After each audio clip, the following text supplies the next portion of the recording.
Hey guys, this is going to be just, I don't want to sit here packing stuff and I'm just packing stuff all by myself. Nobody's helping me. I don't know what's wrong with these kids. Kids today. All right, hold on a second. Let me see if anybody wants to come in here whilst I'm just sitting here packing and promoting, and I apologize for the sound. Guys, can you turn that volume down, please?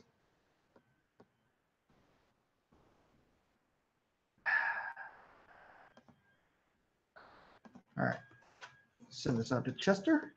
Yes, he wants to promote some Beyond the Gate.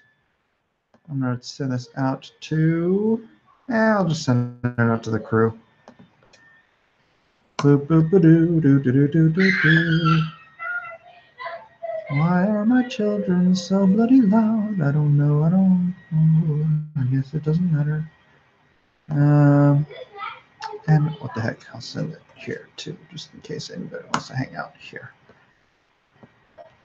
I know, thrilling TV, I know. I had to reboot my Chrome. I had to restart my, I don't know what's going on today. Constant Boomerville. Eric Nienoltowski also started his Kickstarter for his sketchbook today. I was going to show that, and I was going to hope that Eric would want to come in here and promote it, but he hasn't responded to me after he asked me to check it out. So I will just simply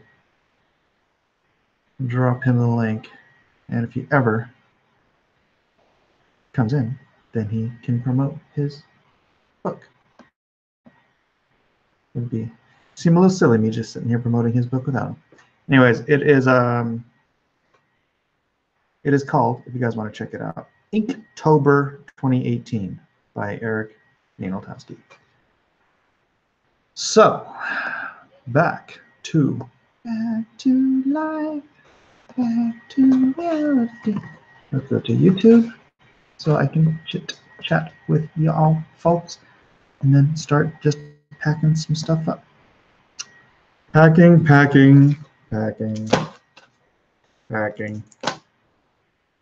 Had to go get more tape, more markers, scale. What else did I get today? All kinds of fun stuff so that I can sit here and pack. Guys, you got to keep in mind, if you're going to do an Indiegogo, fulfillment is a job. It's like a real full-time job. So, all right, here's what I'm doing. Oops. I'm doing, because I have these dog tags, if I just leave them in the little packages they sent them to me in, it's too thick, right? However, I took these boards I have, and I notched here, link them in kind of like jewelry, right? And then I take the book and I flatten it against here, and then I put a piece of tape here to keep it from moving. Back the good night. Time is almost out on the campaign. Yeah. What box am I using? I'm using flat mailers. And I have this wonderful stamp that says, "Do not bend." So I just slap that on there. Actually, I shouldn't slap it because then it gets blurry. And then I'm going to take this. The problem here is I need my tape dispenser for this thing, and I don't know where it is. And where's my knife? Oh, wait. Shouldn't I should have mine. I use my cutter. So, actually what I could do, what I was doing was taping it here, but what I could do is tape a piece here. I wouldn't even need that. I could just use a piece of Scotch tape here and tape it so that it holds against this side. And then I take the whole thing and I slide it in that side like so. Voila. Now I have to do that. This is cover A signed with tags. I have to do that about 200 more times. And then I have to do it without tags 111 times. Then I have to do cover A unsigned with tags 190 times. And then unsigned without tags 118 times. Cover B unsigned 140 times with tags, 66 times without tags. Cover B signed 260 times with tags, 125 times without tags, and then both signed together 273 times with tags and 105 times with no tags. I'm gonna be here for a while. Oh.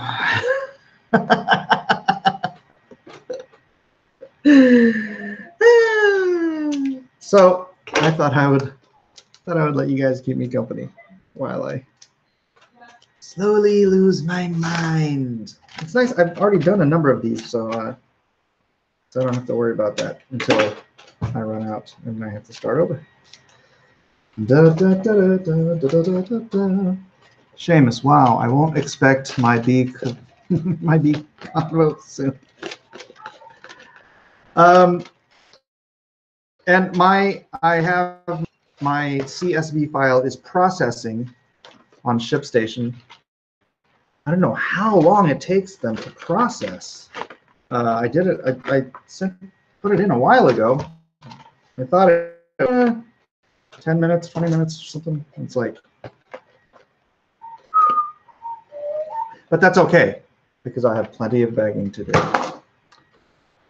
Do not bend, please. Do not bend, my beautiful comic book. Yeah. Who else does this for you?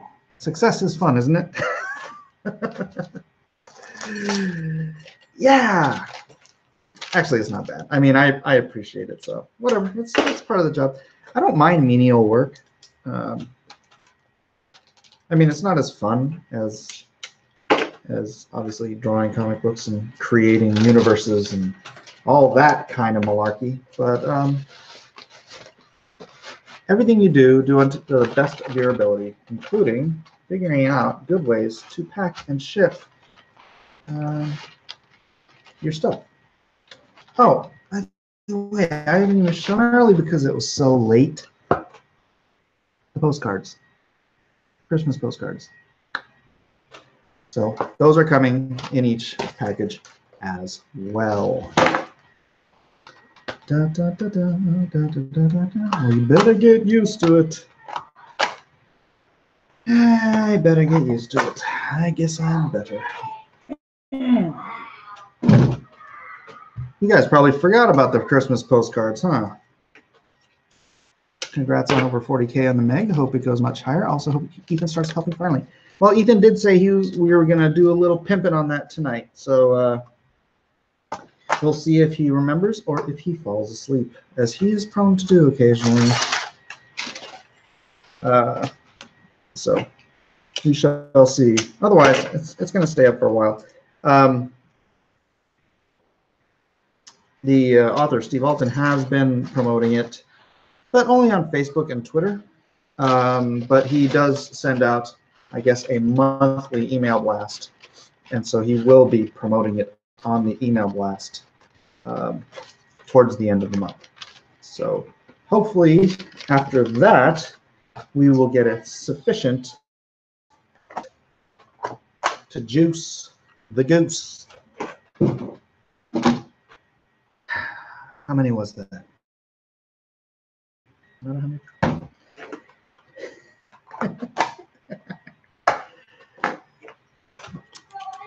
No. Outside of art, what are you good at? Me? I'm good at lots of stuff. Anything you can do with your hands, I'm good at, pretty much. I mean, except for music. And that's probably because I've never bothered learning any of it. I'm just good with my hands in general, so. No more food for the kids unless they help. Yeah. Yeah. Yeah. Well, the problem is we don't exactly have a whole workstation here at home. This is not a factory setting. Do not bend, do not bend. And good with your feet. Yeah. Oh, I should pack some of these with my feet. That would help. That should help. If I start packing some with my feet, I could double my production if I'm packing with my feet as well. Just 89 people and you're watching me pack stuff. Good to see you packing. When you get to the UK stuff, can you put customs value $10 or they will hit us for import duty of £12? Cheers. I'll see what I can do about that. I will see what I can do. Yeah. Because it's all subjective, isn't it? The value versus the cost.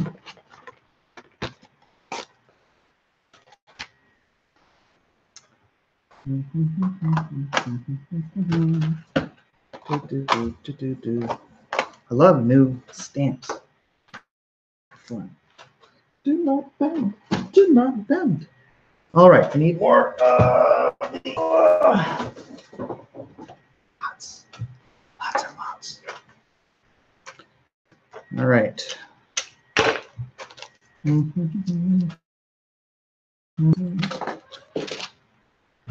Is EVS live somewhere? I don't know. I don't think so. I don't think. I think Art might be live. Probably talking about Kiss or something. Kiss. What was the cost to print a book? Less than 10. Oh yeah, truly less than 10. And yeah, value versus cost is, and they don't say what was the cost. They say what was the value. Well, that is so subjective to my sister-in-law. The value of this is nothing at all. To someone else, the value could be near infinite. So who's to say? Who's to say what the value of a thing is? I'm still working, so this is background radio. Happy to background your workstation for you. I'm just sticking things in bags, boxes, boxing. I chose the envelopes because A, I usually get comics mailed to me in these stiff mailers anyways, flat mailers. And B, I think an envelope is cheaper to ship than a like a what are those things called? Those things that Gemini mailer. Although I did buy Gemini mailers so that I could ship more than one thing at a time, or more than, you know, a couple. But I didn't want to pay for extra shipping because it counts as boxes, and a box ships more expensive than a mailer. And like I said, you know, it's got the backing board, another piece of chipboard to back it on the front, and that bonus, I get to hang the dog tags off of there without damaging. That's, you know, how am I going to ship these without them denting the comic book? Because, you know, the important thing is the comic book, not the dog tag. And lo and behold, I figured it out. Alex Jones says, "Hey, Mike, can I do a kids' teen version of Drawn and Quartered? I want to do it with some friends of mine who like to draw." Yeah, go ahead, man. Go ahead. I ain't gonna crush nobody's dreams. Kids' version of Drawn and Quartered. That actually sounds great. I love it. I love it. I don't have time to run something like that on my site, so feel free, my friend, feel free. That's good mailer packing. No worries there to wreck a book packed like that. Well, unfortunately, I know there are some mail carriers who take it as a challenge to destroy mail.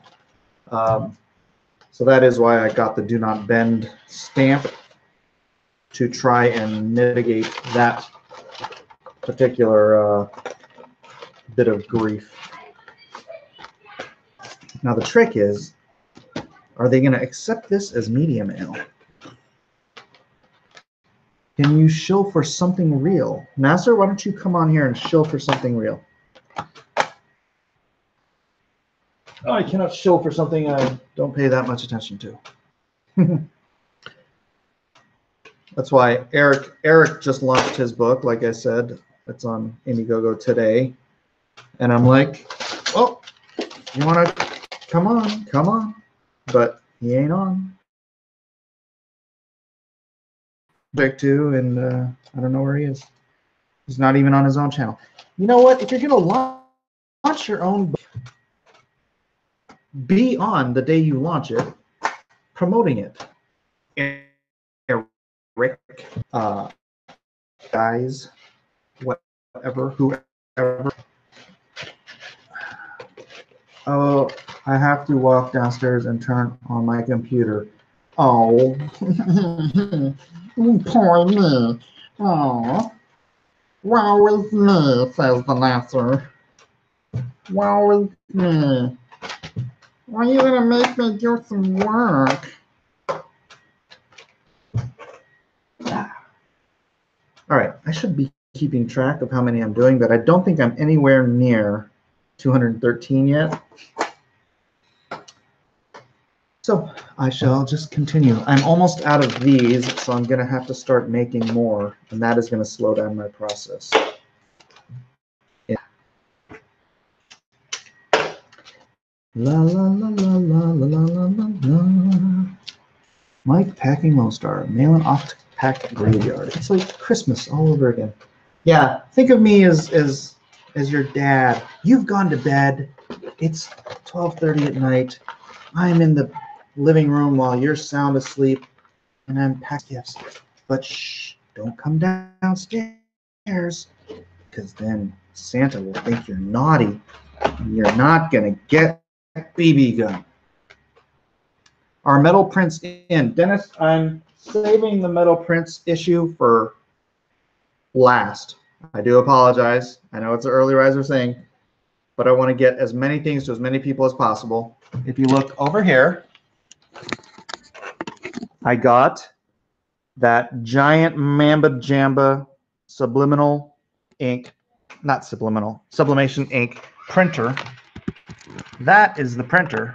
So I didn't order my metal prints. I just bought all the equipment to do the metal prints myself. So I have that there. I have my heat press in another room. I'm going to be, because it'll save me like $3 or $4 per print to do it myself. And when you're talking about, I think somewhere in the range of 600 prints I have to do, it's going to save me some money, some time. It's going to save me a heck of a lot of money. So yeah.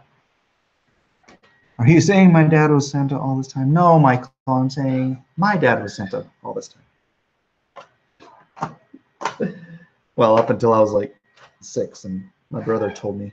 My brother crushed the Santa fantasy. He said, what are you talking about? Mom and Dad were Santa.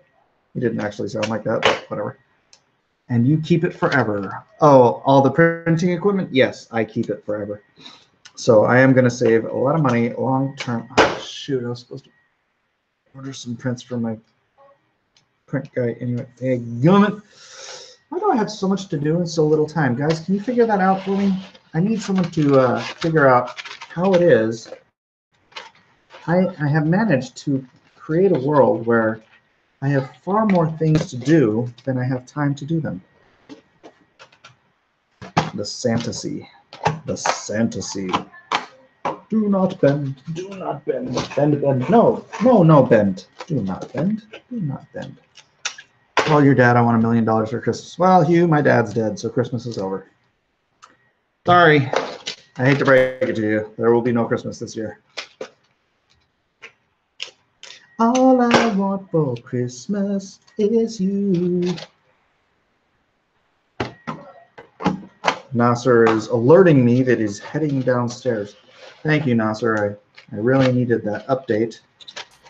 It makes my whole day brighter knowing that you're heading downstairs. Trying to see which one looks like a Canada package. None of them have any mailing on them yet. It is all just, I'm going to pack, you know, cover A signed with tags, and then cover B signed with tags, and then I'm going to pack cover A no tags, no sign, with tags. I'll figure it out. You got to create a key. Who dat? Who dat? How you doing? Where who? Hold on. Ignition. What's going on, Mike? How you doing? What's your name, Ignition? Todd. I'm all right. How about you? It's Todd. Todd, you here to pimp what's it called? Tales from Beyond the Gate. Tales from Beyond the Gate. All right, go for it. We're trucking along. First of all, introduce yourself to everybody for those who have not met you before, and then roll right into the gate. All right, my name is Todd Maroney. I'm an artist, independent artist of comics for the last 3 years. And I've worked with Paul Kuperberg on a book called Charlatan Arrow, and co-created a character called Blank, and a few other little. I did a cover for heavy metal and things like that. So I have some experience, and I got involved with Tales from Beyond the Gate through John Dillard gaming the system. And he had the idea of putting together an anthology of up-and-coming creators, and then stepped in some pro help and sponsor, where we've been given some stories. I'm actually drawing a story from Mike Barron, who's an awesome writer from Nexus to Badger to Batman. Worth the price of admission right there. Yeah, I honestly, of all the writers that I've enjoyed in my comics reading career, he's never written a bad story. Man, I was a huge Nexus fan, and so I'm drawing one of his stories, and I'm also drawing one of Chester Busby's stories that we worked on together, and he just basically made it his own. But we have the Ethan Van Sciver, John Malin, James Hudnall is writing a story. We have all kinds of up-and-coming creators like John Dillard, Manny Carrera, Bill Hart, Argos Creations, Muttman and Macho Dan are contributing.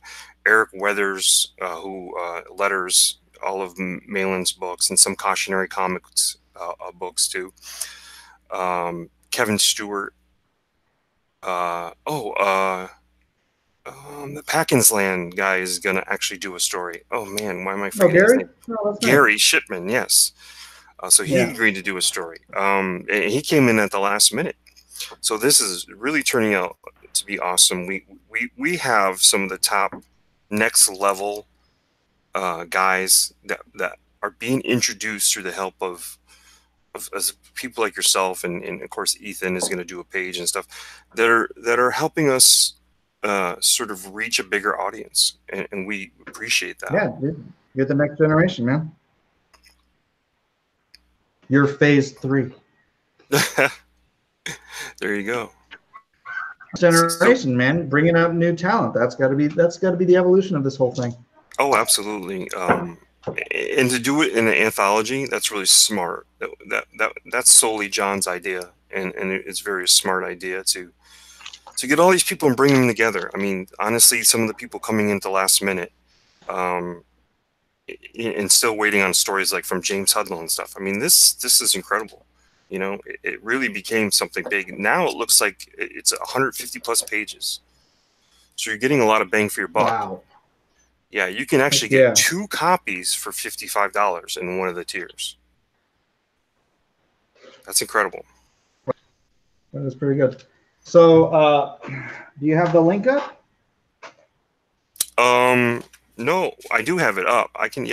All right, well, share your screen with the link, and then message me the link in the chat, and then I'll post it in the group. Unless NASA, unless you know the link, you can post it so that I don't have to stop packing stuff.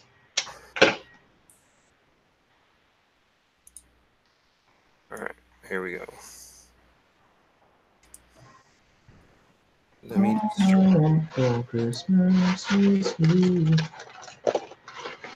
Here it is there in the chat little area, and I will screen share. All right, let me grab that. I will drop it in. So we've been live since 4 p.m. Eastern Standard Time, and we've already raised $705. Nice. To a good start.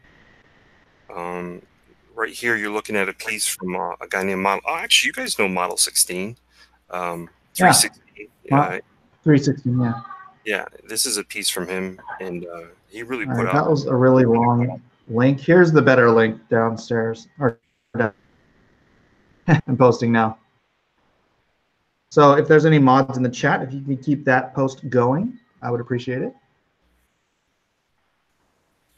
Also, if Eric Nieltowski wants to come in here and promote, he can do that on his own.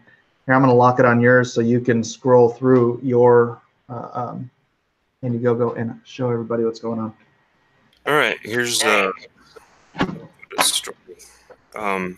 Here's one of our tiers at $60. You get a T-shirt, some stickers, the book, and a poster, and some other incidentals that haven't been. We don't have a picture of to throw in there, like trading cards and stuff like that.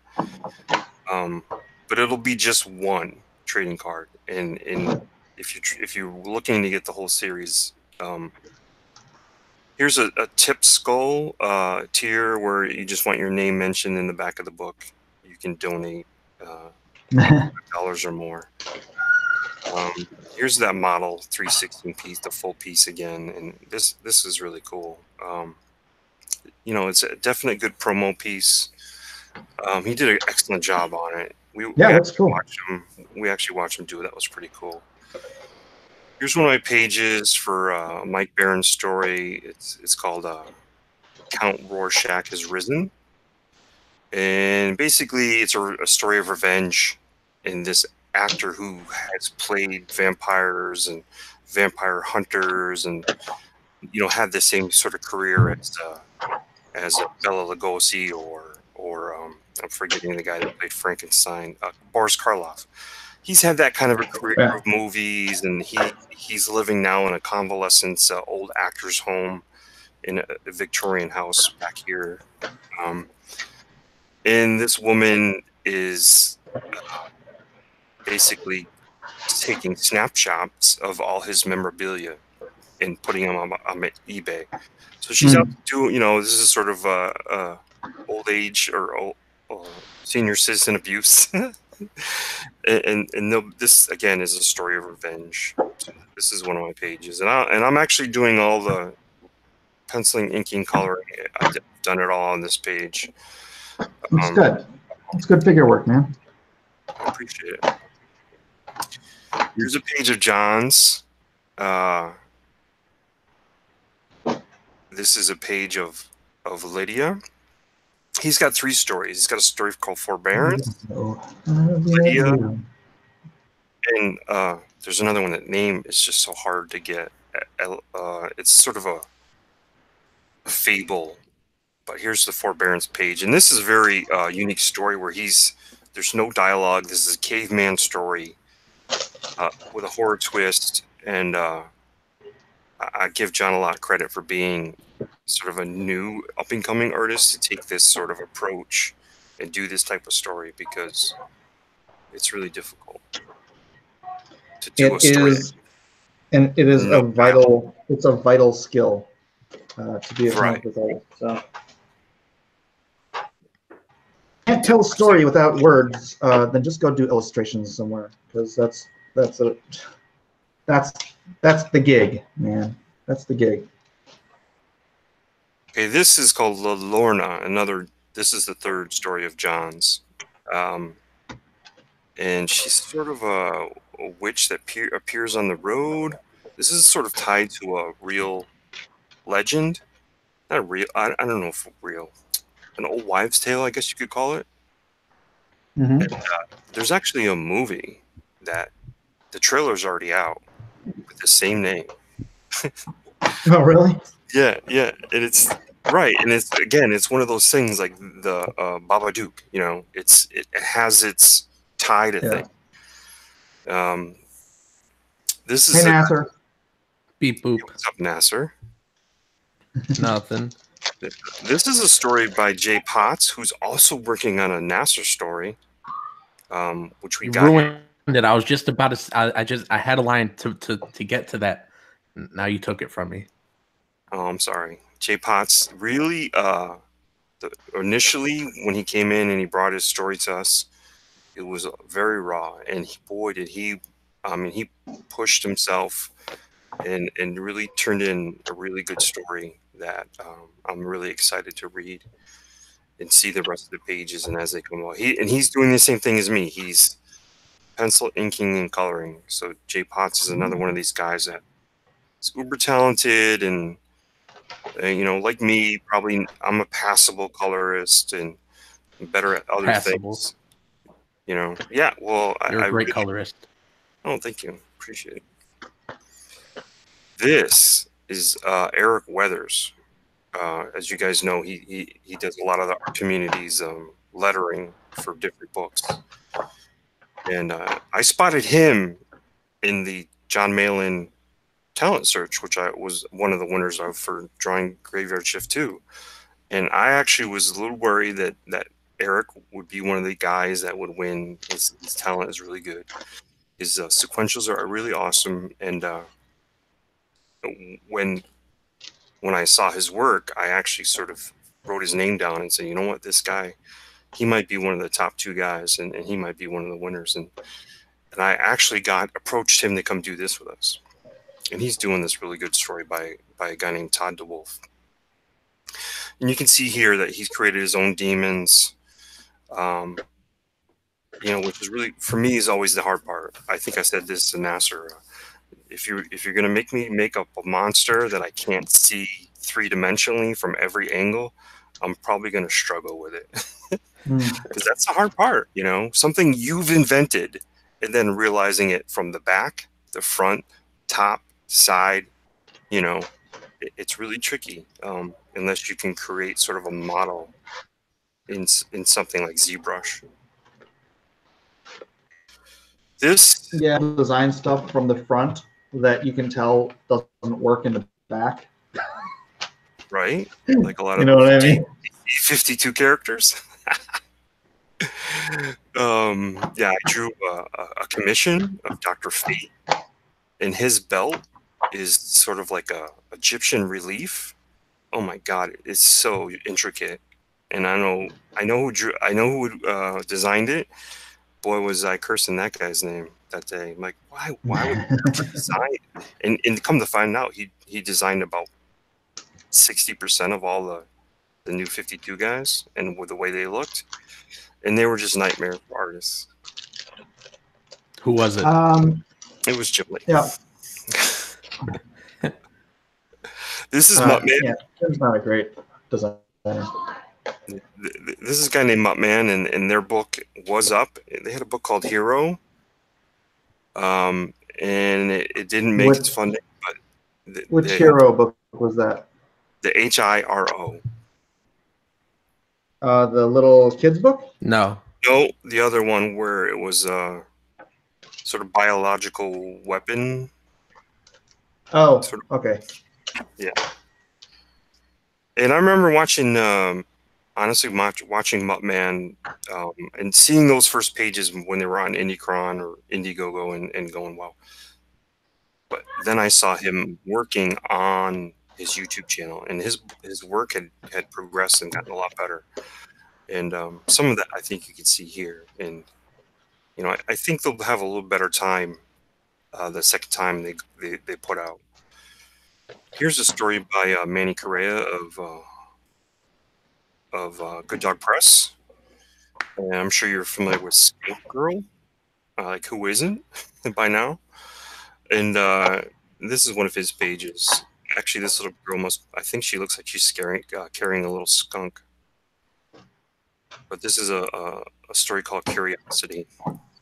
Here's one from Argos Creations, Bill Hart, whose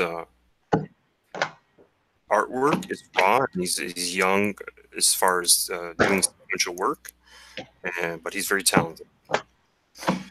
Yeah, Wait, who is this guy? Bill Hart. He won one of the fan editions and then went on to the pro edition. He won the Nathan Summers. I don't know if you guys remember that, but he did a really good Nathan Summers where he did some grayscale and stuff in the tonal work in the background. I'm looking him up now. I got dibs. What's his Twitter handle? Argos Creations. How do you spell this? Argos, Argos. Okay. IndieCron's own Pixel Trader. I talked him into doing a story because he kept hedging. Like, oh, I don't know if I'll have time. I said, you gotta get in this book. We really need you. And you know, he doesn't have anything to show yet other than this title page. But I'm really glad he's in it. And we have a free story that if you go to this Dropbox done by a girl named Kat from Twitter, she goes by Cat Sauvage. No, Chat Sauvage, which is French for cat, I think. And she's got a Valentine's Day story that is a horror story that's in here called Valentine's Time. And I just lettered it yesterday. And she's really got a, let's see, very simple style. I would call it almost like what you'd see maybe in the new Archie, you know, the new stuff that you're seeing. You know, after they sort of changed the line over with the newer artists, like, what's his name? Frank Cavilla, you know, and a lot of these new guys. So if people want to read that story, they can. She's got a very simple style. Ignition, you're not sharing anything on your screen. Yeah, because I came to the end. I mean, I could go. Yeah. All right. There was just a link to a drop. Yeah. I'm gonna click stuff here. One thing you got to understand about this project is that it'll only sell because I have a short story in it. So everybody, if you want to read a new short from me, go back this Tales from Beyond the Gate book. The link is in the chat. Are you trying to scare people away from supporting this project? It just froze. You froze a lot today so far, but it just froze and I missed everything you said. Really? Yes. Oh yeah. One. It's all chunky. Let's refresh and see what we're up to. Chunky. Todd, does Mike keep like freezing and lagging for you too, or is that just me? No, he does. He's moving around pretty fast. That might have something to do with his hands are moving. It might have something to do with it. All right, then you go ahead, Nasser. If my connection sucks, you go ahead and don't you have something you wanted to come on and promote too? I mean, yes, besides my friend's book. TheMegComic.com, if anyone wants to check that out, go ahead. Let me share screen. Okay, and let me put the link here in the chat.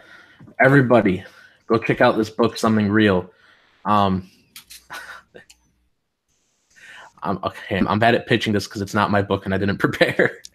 But the boogeyman attempts to craft his own world from the imaginations of helpless children.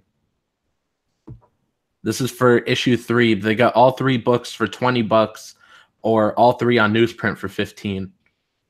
If you're international, all 3 books are just $8 for digital. This is from Ian and Joey. Joey's my letterer. So if you liked my books and you want to support my letterer, check this out because he wrote it and he letters it. What's the genre? It's horror. No, sir, it wasn't the letters they didn't like. It was the words. I said if they liked it. I said if they liked the letters, check it out. But seriously, guys, they're just under $1,000 away from being funded. There's 9 days left. Please check out Something Real. I know we could get them there.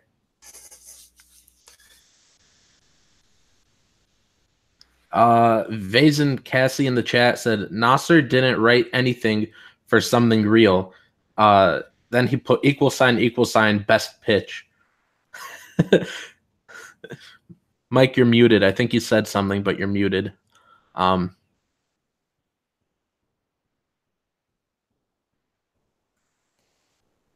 Mike is looking confused into the camera. I was just laughing at you, Nasser. Oh. That was a good slam. That's it, Nasser. That's your whole pitch. I'm about to read something in the chat. Mark Flannel says, people say that there is no leader of Comicsgate, but we know Nasser is really running things from behind the scenes. Yes, Mark, and I will let you know exactly what's going on behind the scenes if you guys back this book and get it funded. Behind the scenes anymore. Huh? It wouldn't be behind the scenes if you let everybody know what's going on. I said him. I'll let him know. Mark will know what's going on behind the scenes. I'm muting myself not only because my apparently connection sucks, but because I'm making all this noise trying to unwrap these dog tags. All right, everyone. There will be no dog tags in the next Lone Star. Sorry. These are a pain. Go ahead, Nasser. Sell your book. Mike, I have no clue what you just said besides sell your book. Are you streaming from a potato? Man, you keep freezing. You look so like pixelated. I got no clue if it's just where you are in the house or what. But seriously, man. And I'm on the Mac, so it's a double whammy. All I heard was double whammy. Like I got no clue what you're saying half the time today. So I'm just gonna assume you're fine. I'm gonna assume you're fine with me like spamming the link to Something Real in the chat. Yeah. Go ahead. All right, guys. The link to Something Real is in the chat. Support Joey and Ian. This is a really awesome book. Here's more of their pitch. The Boogeyman returns. Fear and destruction will soon flood the streets of our once normal world, or so this nightmarish creature hopes. However, one extraordinary child, the final piece to the monster's centuries-long puzzle, could also be the one who burns it all to the ground.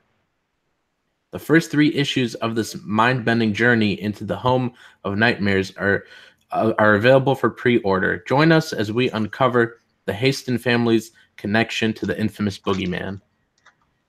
How many days left on this, Nasser? 9 days left, guys, and they're under $1,000 away. I know we could get them funded.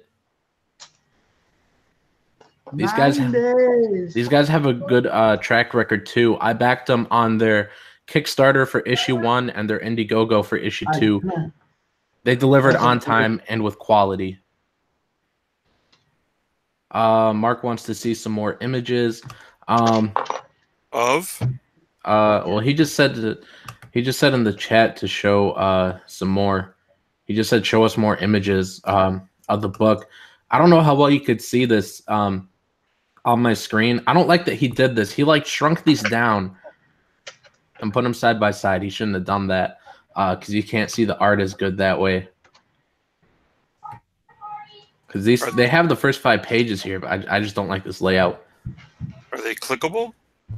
Are they? No, they're not. I don't like that. That was kind of a fail on Joey's end. That he just shrunk down these pages, put them side by side. I don't like that. But I'm not going to rip on him. Guys, you could become a character, or what's that? It says become a crafter. But okay, he means become a character, I guess. You could become a 12-year-old in this book for $400.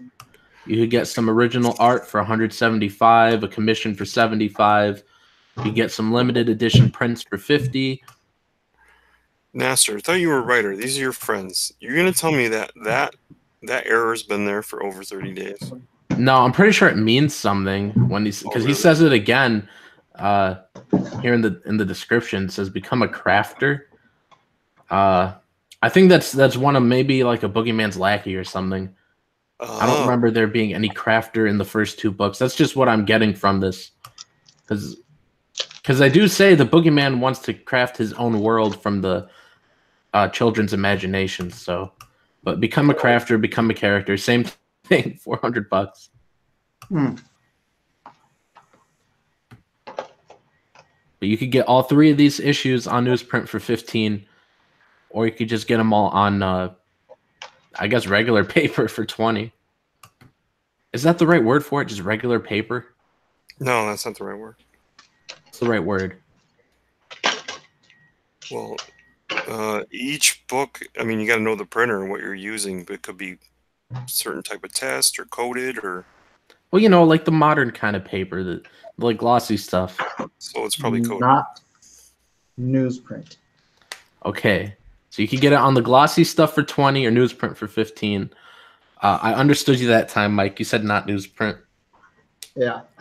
I can hear you fine, Mike. He's just trying to take over. I'm not. Ah, I see. And Mike, I really hate your shirt, by the ways. Yeah, I got it free from. It was a part of a Christmas package from DC. It's really comfortable though. Oh, did they just have so much like unsellable BVS product? They're just like, here, take it. No. This was, I got it before the movie came out. It was for promotion. Oh, that was such a terrible movie, man. It was bad on pretty much every level. Well, production-wise, I mean, the production level was fine, but everything else, crap. Do you think I could write a better movie, Mike? No. Do you think I'm better than Mark Russell? I haven't read Mark's stuff. I have read your stuff, which is why I'm scared to answer that question. Okay. Guys, the link to Something Real is here in the chat. Who's in the chat? Pixel Trader? Man, Pixel Trader got in like I have to divvy these up between the initial launch of the book, and this kid is addicted to limes. He just eats limes all the time. I like this kid. Good for him. Limes, man, limes. He will never suffer from scurvy. I forgot what I was saying. Damn limes.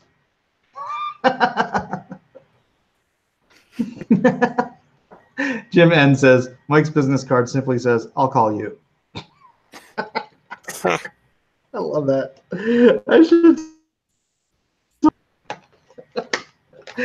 Do I know you? So Mike, I was saying, sort of asking a question about Lone Star is part of a bigger universe that you're creating. Yep. Have you named this universe? What's the name of my channel?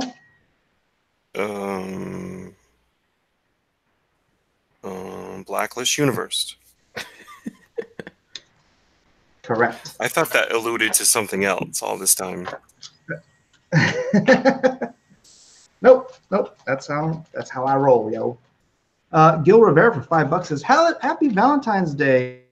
You need a signal boost. Night Stalker is on IndieCron and Indiegogo extended for 30 days. Nasser has helped a lot. Thanks. Nasser, why don't you drop the link to Gil? Let's get some promotion going in here. And guys, don't forget, I know I'm opening this up to other people to spend some time promoting, but themegcomic.com. Go get my crap too. I'll put that link too. We should get John Dillard in here too. You know what?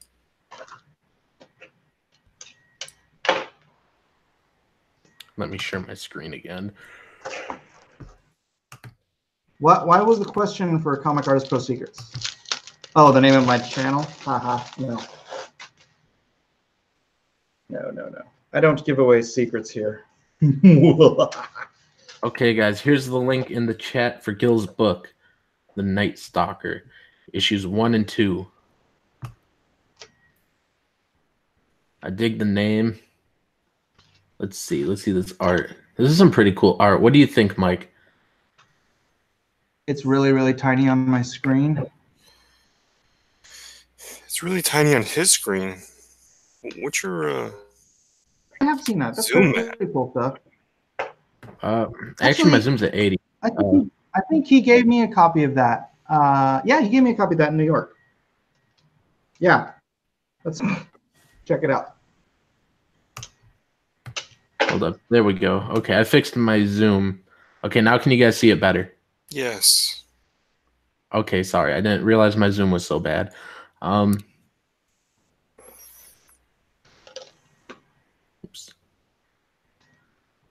Oh,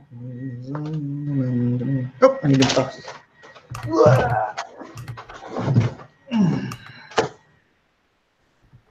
All right, guys, here's the link again. Oh, Pixel says he was backer 452.11, upgraded to 1637. Yeah, dude, I think the cutoff backer was like 1645 or something like that. So you were like right under there for the last one.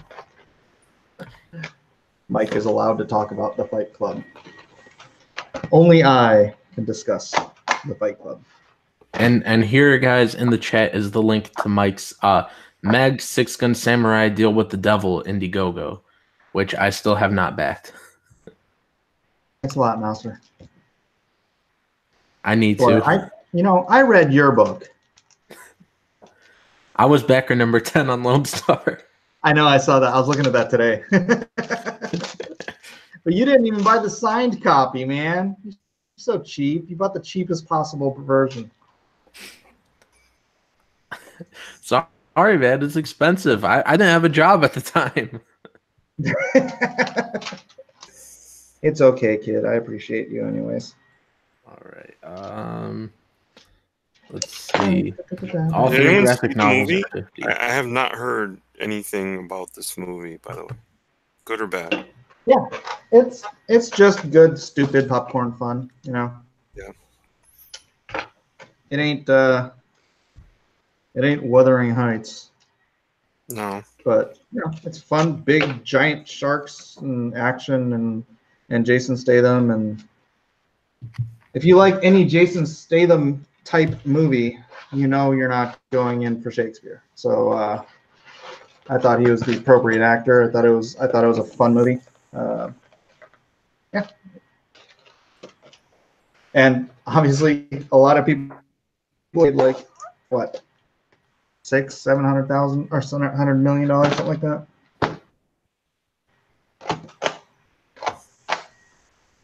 The book was a little more cerebral than the movie. Oh yeah. Well, Go figure. There's no shark story in Tales from Beyond the Gate, but there is. Yeah, I know, right? There's a few witch stories. There's a story that happens in space, as all good horror should, like Aliens. My refuel story that I'm doing with Chester is a gauntlet story. Basically, a guy who's taken some hits in his spaceship has to refuel and get his ship back in working order. And hold on. Gil's correcting me that he gave it to me at Alamo City Comic Con, not in New York. Sorry, Gil. Sorry, Con's confused. I'm an old man. Wait, are you coming to C2E2? Probably not. Come on, Mike.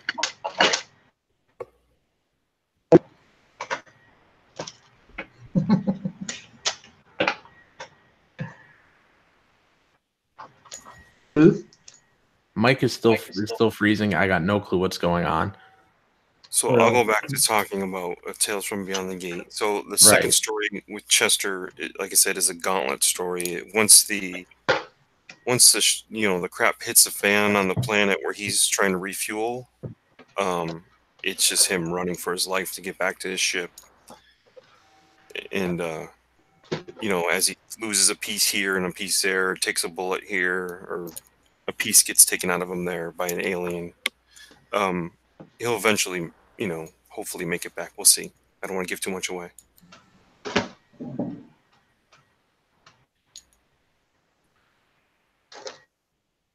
The 100 stories. How many stories? 100 pages. How many stories are in it so far? 19 stories that are already slotted to be in there. And I have the best one.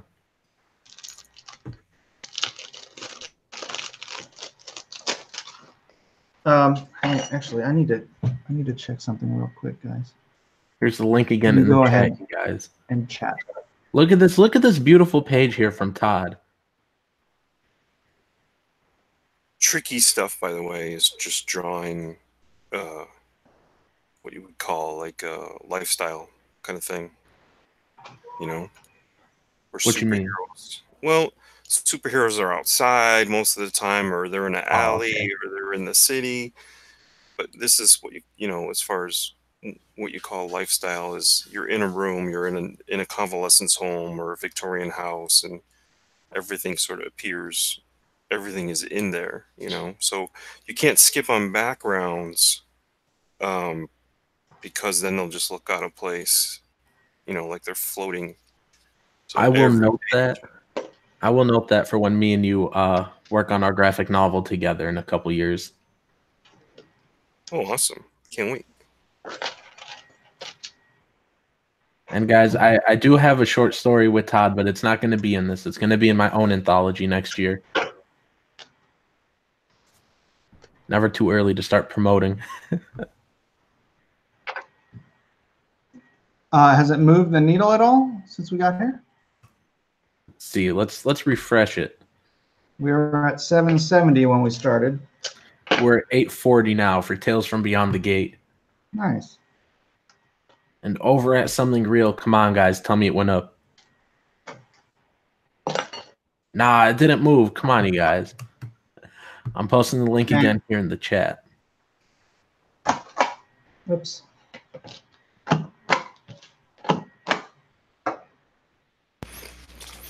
Whenever your story appears in the interior of a room or of a house or of if you don't include some kind of background to elude where it's at, then you're leaving a choice to the colors to almost create something. And I always thought, as a colorist myself, that was hard. What do? You start doing these funky texture type things, and it gets a little weird. Cyrena Sketches, Super Chats, $2. This book looks really cool, guys.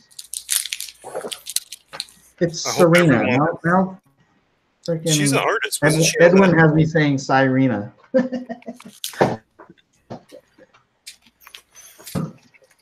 So is Nasser, are you getting your copy right now, Nasser? Of what? Tales from Beyond the Gate. Don't we get a copy for being in it?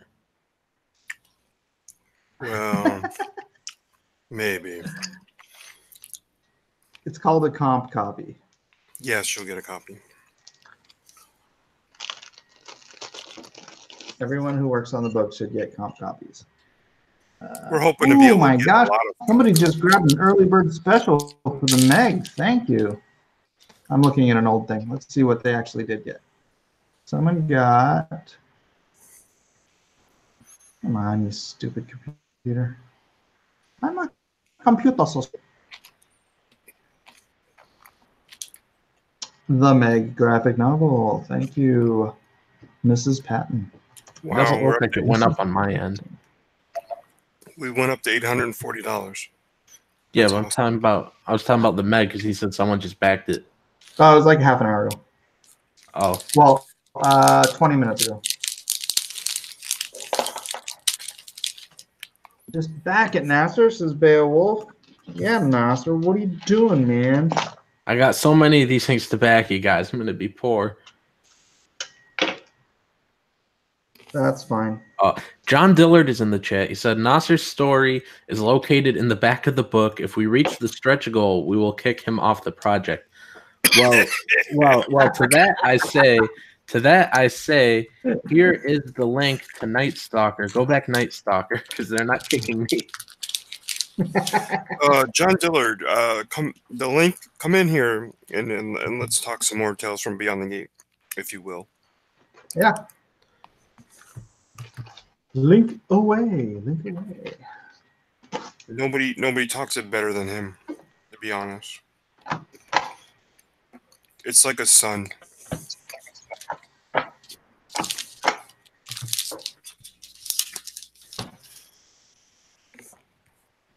Nasser, how long did it take you to fulfill, and how many orders did you have?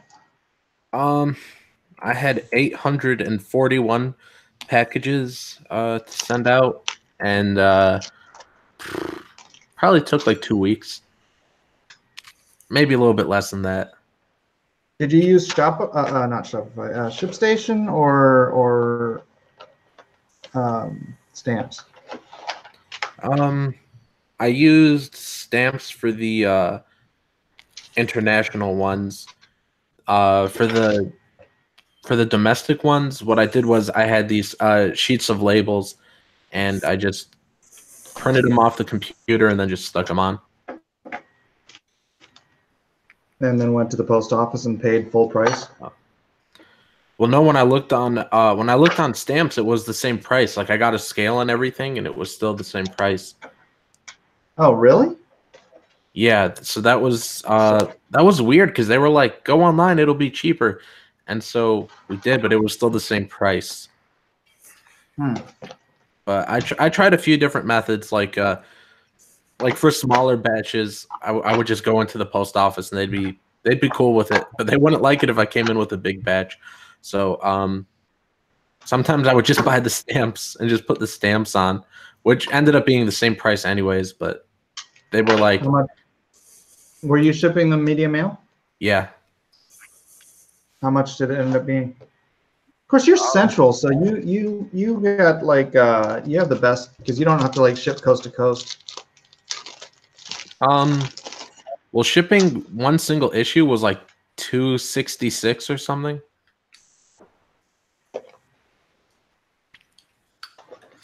How much were your mailers? I think they ended up being like 50 cents after like tax and all that stuff.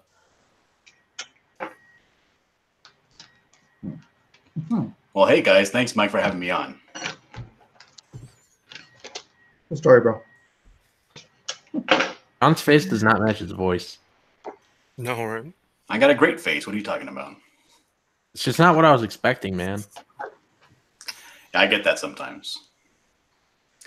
But yeah, this book is this Tales from Beyond the Gate book was kind of it was thought up when things started going a little bit of drama started happening, and we figured that this was a really good opportunity to kind of take kind of the pressure off of the pros like Mike and Ethan and all these people, and get them to kind of create a middle class of comic skaters on YouTube. And the whole point of this book is to get the people interested and to start getting other people introduced into the independent industry and sort of get their books funded without having to rely so heavily on the pros. And we set it up.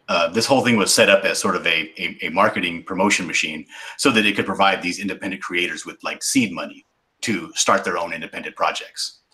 And so you get a chance to see the creators that you see on YouTube and interact with, and you'll get to see how the kind of skill they have and what they can do.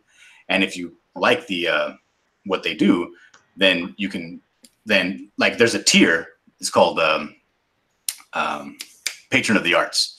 So if you see somebody in this project that you really like and you really want to support their work, you can get the Patron of the Arts, and that person will actually you'll get a commission from that person, and it gives them a little bit of extra money so that they can start their own projects. And so this thing is really just to boost all of the independent creators up and give them an opportunity to succeed. you know, on their own merit. What's your nationality, John? I'm Mexican American. Now, a That's little bit of German way back in the line.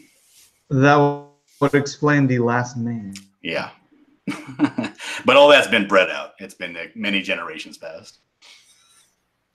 The last name. Yeah, so I get a little bit of height. I'm about 6 foot, so I get a little bit of the height from the German. But I got no height from being quarter Norwegian. I got ripped off. Really, that's terrible. Freaking quarter Norwegian, and I'm 5'7". The hell, man. But I'm actually 6 I foot, watch and I am Vikings. the shortest person in my family. All my I extended watch family. Vikings. I should be like 6.5 feet tall. I do got a few. I got a few in my family that are 6'6", 6'9", that kind of thing. Okay, so while they're talking about stuff that's not comics related, here is the link to something real in the chat. Please go back and you know support what, Joey man? and Ian. It's not about the comics. It's not just about the comics. I know. It's I was about just looking for a way to post it. community. It's about the community, Nasser. It's about having your fellow creators back. Ugh. I messed up one of my stamps. Stamp it again. Picture wears. What open an awesome? I don't know. I'm gonna go share my All right, stuff. John, you stuff some more. I'm just packing stuff, man. So I got nothing interesting. I'm sorry. to say. I didn't hear what you said. I'm sorry. Can you say it Right? again? See, he keeps freezing. I have no clue what he's ever saying. All right, can you hear that? Ignore me. Anyway, let me go back to this. Let me go back to this page here. I'm sorry. What's that, Todd? I was to say, can you rattle off the list of all the creators again? Oh, sure. It's actually down here in the page. If we go all the way to the bottom, we have a little area where it showcases all of the contributors to the book, and including some of the professional contributors. Here it is right here. We got John Dillard, Gaming the System. That's me. We got Todd Mulrooney right there. Chester C. Busby is writing. Todd DeWolf is writing. Bill Hart from Argos Creations is contributing. Eric Weathers, J Pot Studios, Kevin Stewart, Willie Reed, Manny Correa, Kat, Nasser Rabadi, Muttman, Macho Dan, Denali, Pixel Trader. And we got a couple of professional sponsors here that are donating stories or artwork to the project. We got James Hudnall, Ethan Van Sciver, Mike Barron, John Malin, and as of yesterday, Malin Militia. And as of yesterday, Gary Shipman. He's donating art and story. So yeah, this is we got a lot of people doing a lot, and there's some of these people are doing multiple stories. So there's a lot of different stories in here. And we were talking about it earlier, and there's just the whole gamut of genres of horror. You know, there's body horror, there's eerie, there's the uncanny, there's sci-fi horror, you know, period pieces and things like that. And we kind of got I was looking at this and I was like, I can't think of any kind of horror genre that we haven't covered in this book.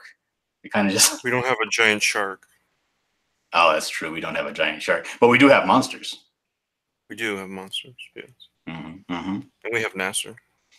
We do got Nasser. Victor the Ripper in the chat says, I don't like this guy. I mean, I don't really like him myself, but I'm still going to support this book. And you should too, because I'm in it. So here is the link in the chat for Tales from Beyond the Gate. My story's in here, and it is probably the best story in the book. Wouldn't you agree, John? No, not at all. My story is the best story in the book. Followed only by Todd. But yeah, we got great stories, by the way. We have really, I mean, as much as we're all artists, and you know, could have slapped something together, this is not slapped together. We have really good stories. Yeah, and the thing is, we had set up a Discord where everybody is you know, putting in their stories for review, putting in their art for review. So what you get is these stories that are peer reviewed by multiple people getting torn apart. So you're going to be getting a really good project and a really good product, because I mean, we're not letting anything slide. When people start phoning it in, quote unquote, they get jumped on and get corrected pretty quickly. we've actually seen talents really rise to the occasion. I talked a little bit about Jay Potts and seeing some of the initial work on his story. Yeah, Jay Potts, his original work was real choppy. But what ended up happening was he was really excited to get into the project before the deadline. So he was kind of just getting what he could together. But we gave him a little bit of extra time to get his stuff together, and wow, like he just flourished. Like his stuff became leaps and bounds better. And notice that Mike himself does none of this sort of editing or reviewing, so you can rest assured it is better than Lone Star. Oh my goodness. Well, Mike doesn't need any artistic editing. Another guy that brought his work up a notch is Bill Hart, whose work has come a long way in a short period of time. What you eating on there, Todd? Oh, I'm sorry, candy bar. That's why I like Todd. He's so random.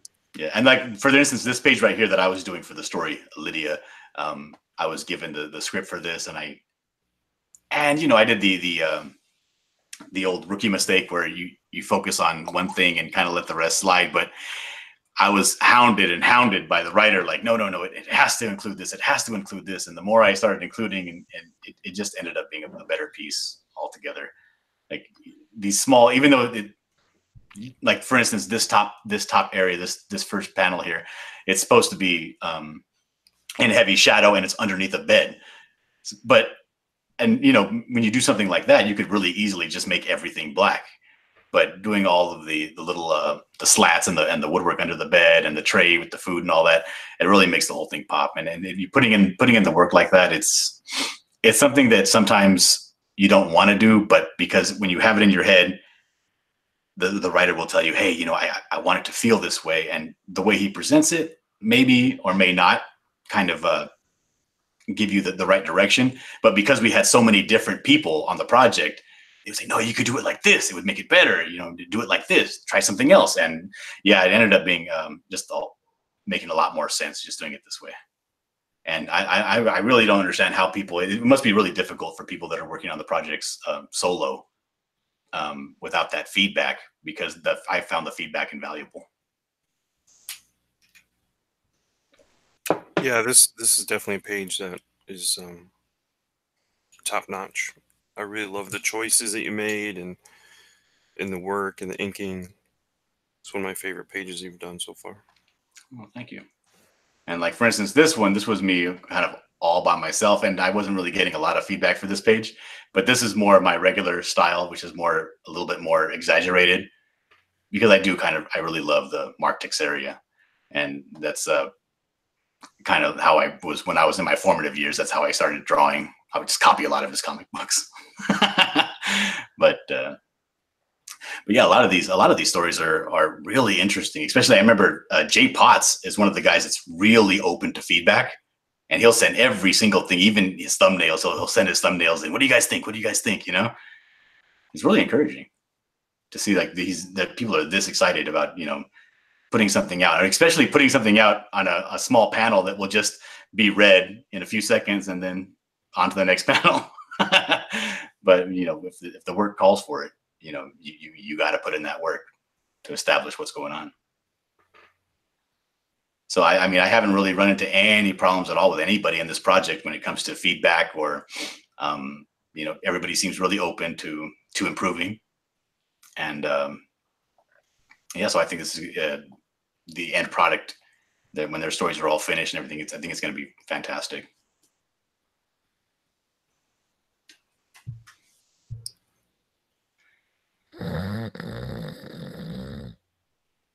Are you kidding me? Huh? Sorry, Master, you fell asleep?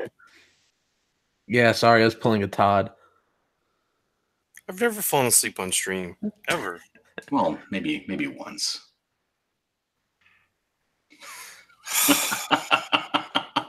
All right, guys, here's the link to Something Real.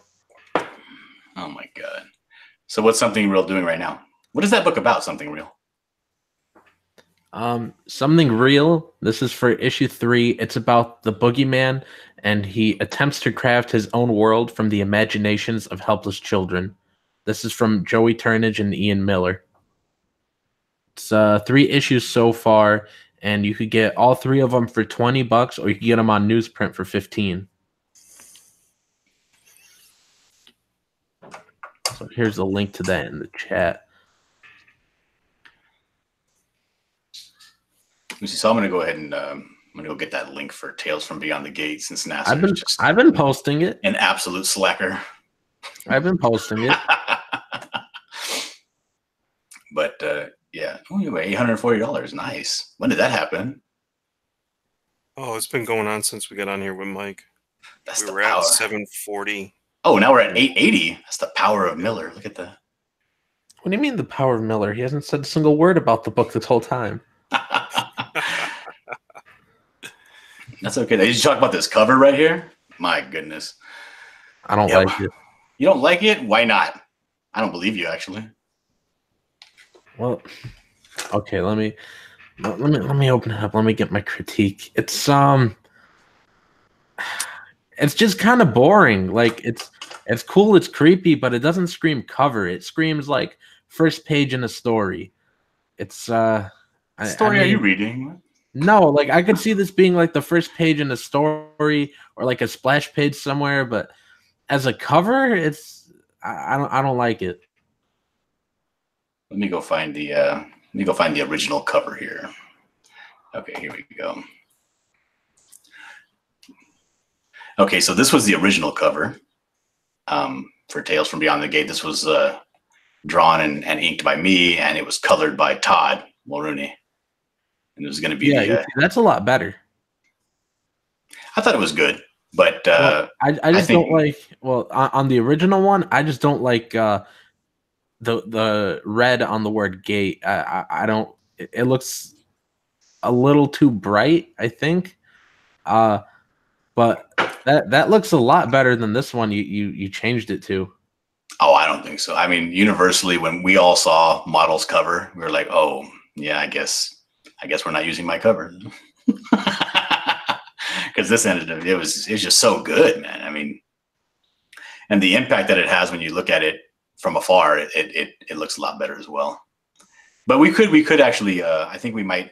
It was suggested by Malin that we use the original cover as a variant, or even just an extra in the back of the book, which we might end up doing. Okay, guys, you know who understands real covers is the guys over at Something Real. So here is the link in the chat for the Something Real comic. They always deliver on time and with quality. Which book are you in, Nasser? Tales from Beyond the Gate.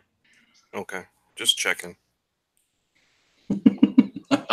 Come on, we launched today. We just launched a few hours ago. These guys got 9 days left, and they're super close to their goal. They're 76% funded. Under 1,000 more bucks, and they'll be funded. Oh, is it? They have a fixed goal? Yeah. Oh, okay. I see. I understand. Yeah, as soon as they get funded, I'll go back into full shill mode for Tales from Beyond the Gate until March 1st, when me and Sean launch Blood Reaper, along with the Stardust second print. And it'll do way better than Tales from Beyond the Gate. Sorry, I got to take shots at you. Is there a reason? Yeah, really. No, it's just sort of. Yes, I agree. I agree with Pixel Trader saying to mute Nasser. Yeah. Oh, wow, Pixel. I see how it is. Todd, go ahead and take care of that. What do you mean by a second print of Stardust? Meaning the book Stardust will have a second print. Where'd you get confused? So you're going back to print and doing a what? Another Indiegogo? No, we're doing our Indiegogo Blood Reaper, but we'll have an option for a second print of Stardust. Oh, okay. Well, there you go. That should be interesting. Awkward silence. I'm just kind of soaking in the second print of Stardust for a second. Is it needed? What do you mean isn't needed? Isn't there copies on eBay going for like pennies on the dollar? No. More like going for dollars on the penny. I've seen it going for like $50. I sold a copy on eBay for like 64. So now you're going to water down your original product with a second printing. I don't know. Yeah, because all those reprints of Action Comics #1 really watered down the price of the first print. Did you just compare your comic book to Action Comics #1? Yes.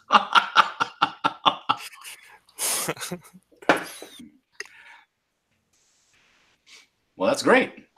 No, and yeah, this Tales from Beyond the Gate is going to be debuting a lot of these guys. A lot of these guys haven't put out anything yet. So this book, this Tales from Beyond the Gate, which I believe is in, I guess, Comics Gate Phase 2, is going to be debuting all the creators that are going to be in Phase 3. And like I've been looking at the indie cron over there that Pixel Trader runs, and all that stuff over there is really good. Like it's everything out there is just a step up from the first iteration. And we got a lot of these really good creators contributing to this book. So yeah, definitely go back this book. You're going to see a lot of these names over and over again. These people are just getting started. So these are the future of independent comics over here.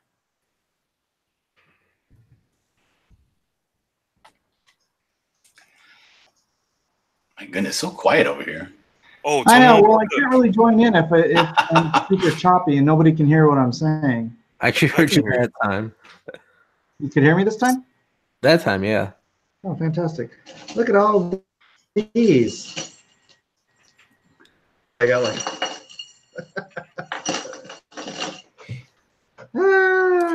Guys, don't do dog tags. I highly suggest no one does dog tags. I've been watching you and I kind of want one. How do those even get shipped without getting all tangled up? I created, well, I got these chipboards and I cut 2 notches in each end. Oh, Yeah. like a fishing lure. Yeah, just like fishing lure or jewelry. They use similar tactics, right? So that way, when I put the book on it, I put the book face down on the fronting board and a backing board for protection, both sides. And then I tape it to one side so the chain doesn't. Oh, nice. I use my brains. Just thinking outside of the box there. Correct. Well, I'm thinking inside the box. Inside the box. I thought it was a clever pun. I guess not. Well, John, tell them about I'm thinking inside the envelope. There you go. Tell them about the fan artwork that you can get in. Oh yeah, absolutely. Because this is a project that's essentially for the community by the community. I mean, we are anybody that watches the shows, anybody that does any of that.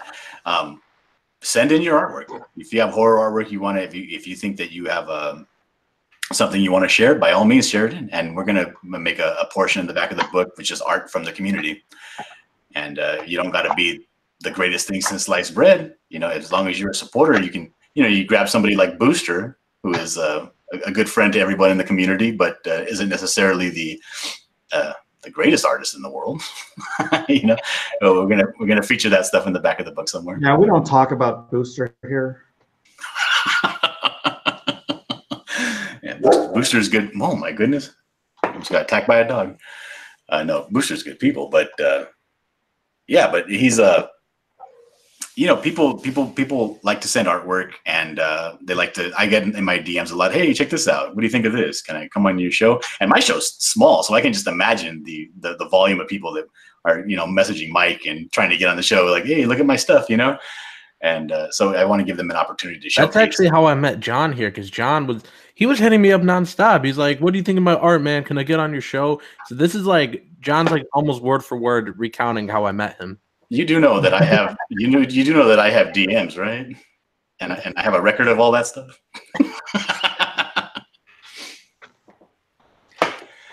But no, it's a good way for people that want to show their stuff to and just, you know, show support to the independent creators to be in the book and be a part of it. And I think that was a good idea. That was actually brought up by DeWolf and Chester Busby. And I thought it was a great idea. Big Chester Busby. Yeah, Chester Busby's he's the. Yeah, guys in the chat, there's 126 people in here watching. Go support this project. I mean, it is by the community. It's for the community. You guys are gonna love it. It's just more great Comicsgate product, and we're supporting the next gen, right?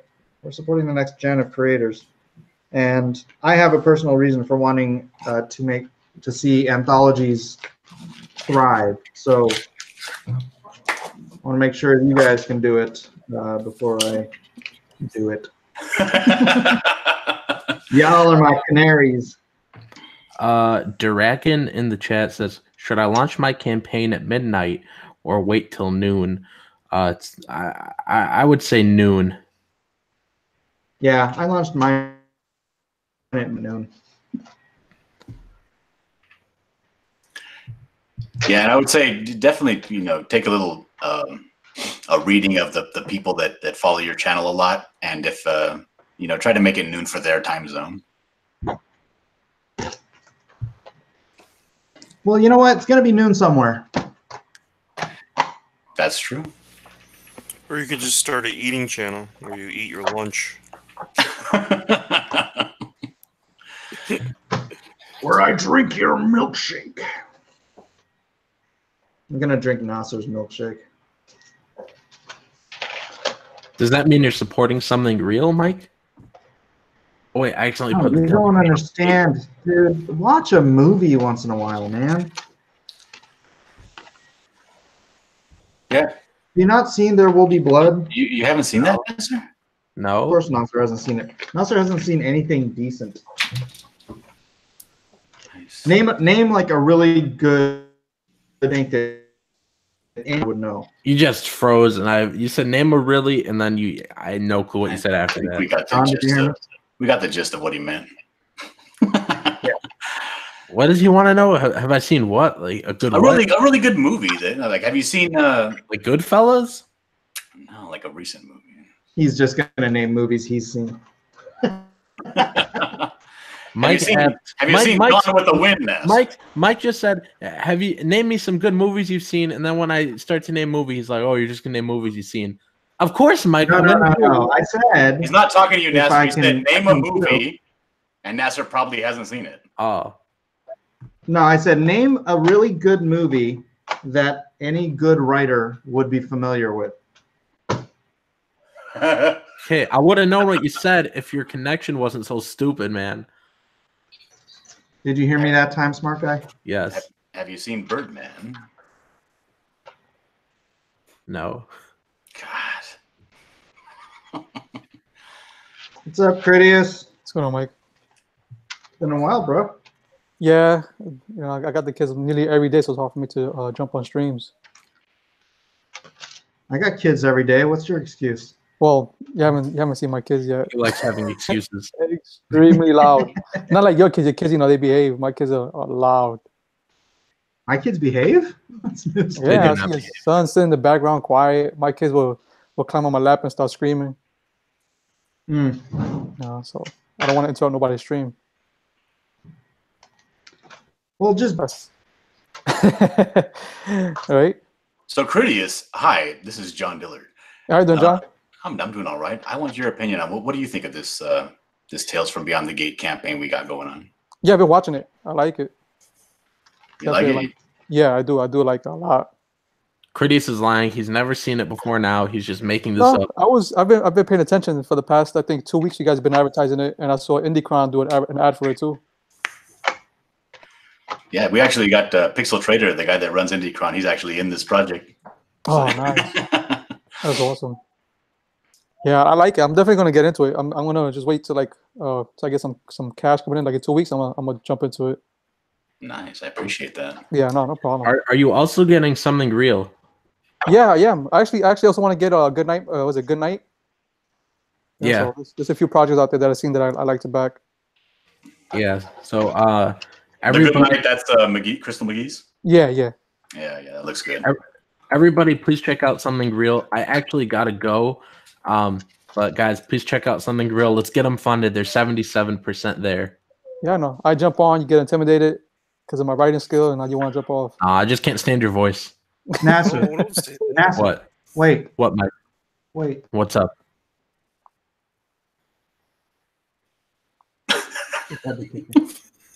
Just wait. Just wait. Out of here. Do not leave until I. I see you're busy, Mike. You see all those packages you got back there. Yeah. Oh, you need cereal? Really? How come you have you always hear about how many kids you have? You don't have an assembly line going. I haven't figured out a way to streamline this whole thing yet. Actually, seriously, dude. I will say child labor is underrated. Dude. Actually, my son's the one I just had unbag all these. So That was like a pain. They all get fired. Like, there's help here and there. they didn't get tangled, Mike, on the way on the bag. Oh no, they came individually bagged, but the thing is that I have to these chipboard backing boards so that I could send them, because when they are individually bagged, all the chains is all stacked up on top of each other, so the whole thing ends up being like pretty thick, and I don't want it thick. So I took these chipboards and I cut these notches. I don't know if you can see them, but I cut the notches so that I could hang it. That's smart. Stretch it like that, and then have it be like that. Oh, that's cool. It's really ingenuity. It keeps it away from the comic book too, so that I don't get dents in the comic book from the chain or the dog tag itself. And in answer to somebody's question, no, dog tags are not heavy. Yeah, no, they're not. It's like light, super light. I got dog tags from the army, and they're super light. It's like aluminum. Go ahead, turn it on. Go ahead, baby. I have to my kids out the living room. Send them to the room so I can get on the stream. It's so quiet in the stream. Jeez. Yeah, well, we're waiting for John Diller to say something. Oh, I'm sorry. I was letting the big wigs talk. Yeah. I don't like interrupting. This ain't a wig. My hair, man. So Critias, this is all the people here that I'm showing on the screen right now that are that are either writing or have stories in the book. Well, that's the problem you got right there. I see it right now. You got an issue there. Yeah, I know. We got to trim that lower left corner a little bit. Yeah, exactly. You gotta get rid of that picture and that guy. No, but we wanted to make sure that everybody that was in our community had an opportunity. And he submitted his story, and it was reviewed and edited and reviewed again and then edited. And so yeah, we let your $10,000 fixed goal. How many books do you need to sell in order to make that feasible? Oh, that was I don't know. That's a we have Chester doing the mathematics on that, but I believe it's somewhere around like, I don't know, was it 800 or 1,000 or not 800, 1,000? You know what? Yeah, I'm lost. My brain's farting right now. I'm not good at math. Yeah, neither am I. Because we have a similar weakness. Yeah, we had it all set up on this big spreadsheet page, and he was explaining it to us, and I was like, my eyes were glossing over. I was like, spreadsheet. Oh man, that's going all out. I just want to draw a picture here. So like I had him on, because the thing is, it's great that we have this as a collaboration because we all have strengths and weaknesses. Like when I was finishing up the Indiegogo page, which I think looks great. Last night I had a Chester and DeWolf, which they're both writers.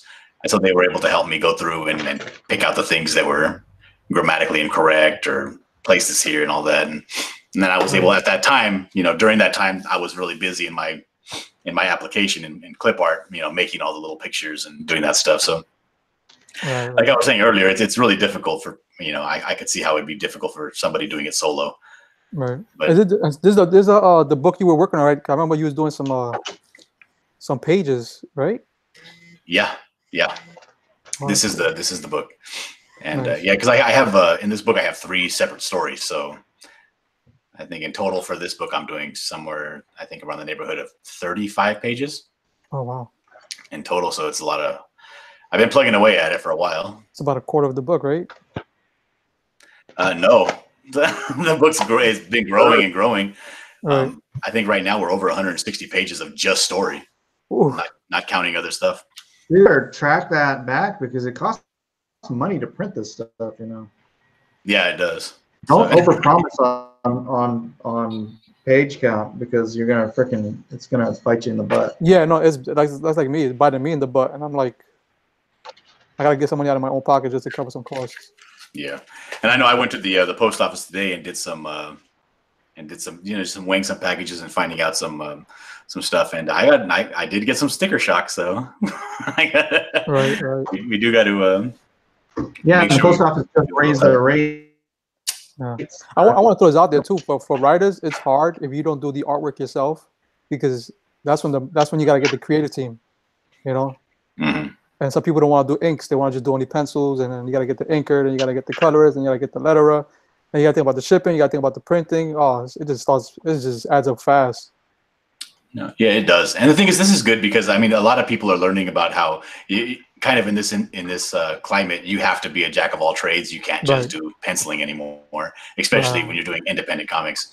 And and like because we have this community, we have a lot of people that are helping out. Like I know I had to get that page up and done, and we had Todd just volunteer. Okay, I'll do the lettering. Just we got to get it out there real quick.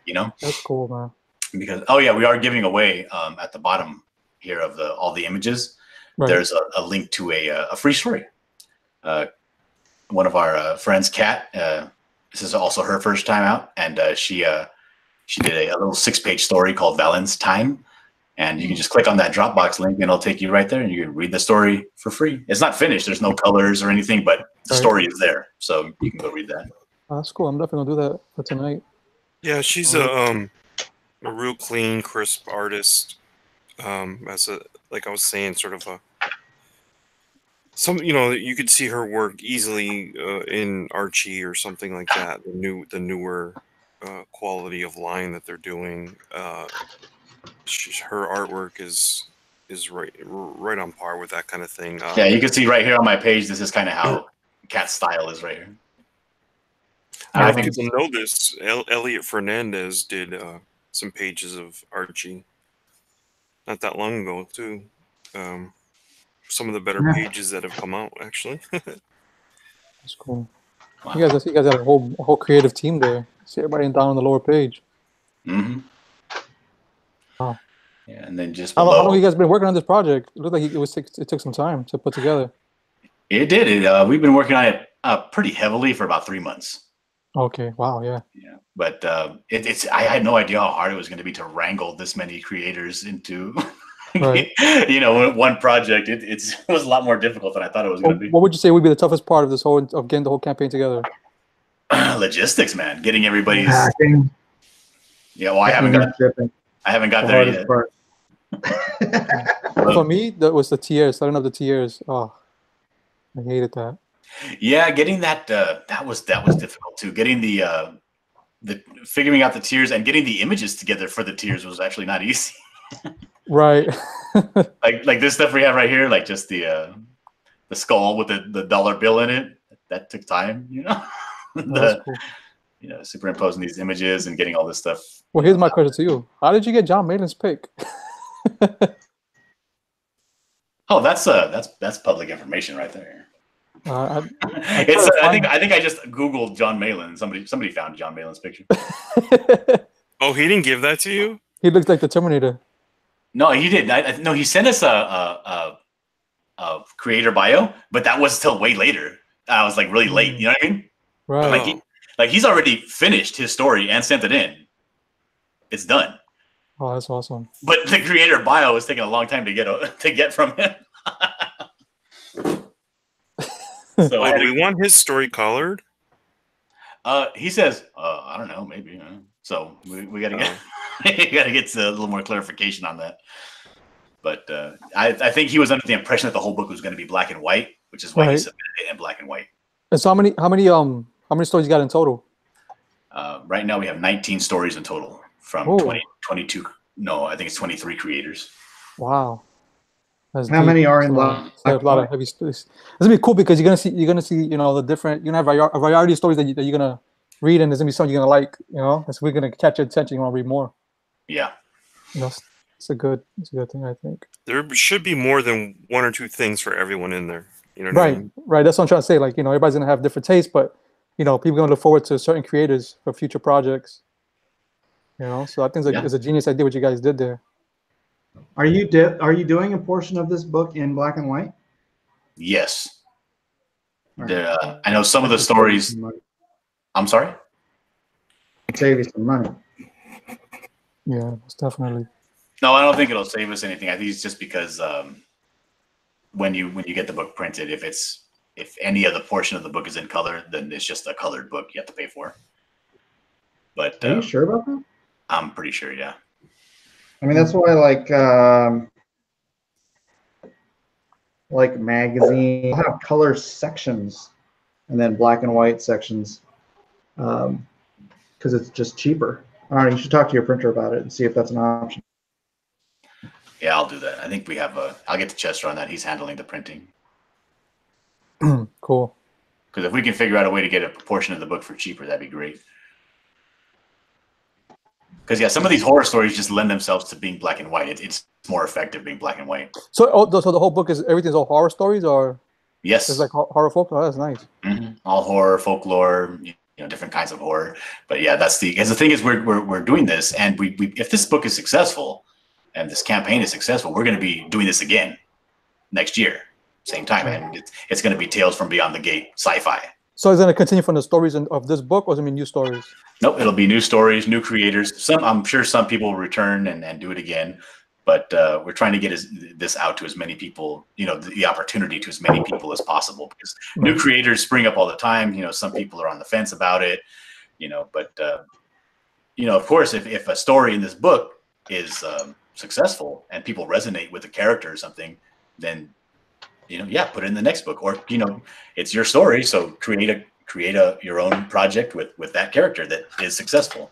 And it's good because you only have to, you know, you really only have to worry about contributing, you know, because we told everybody it's going to be between 3 and 12 pages per story. Okay. So that way it takes the load off of having to complete a complete graphic novel to see if somebody likes it. You know what I mean? Right, right. So it's a little quick thing. If people resonate with the character, then yeah, move forward with it.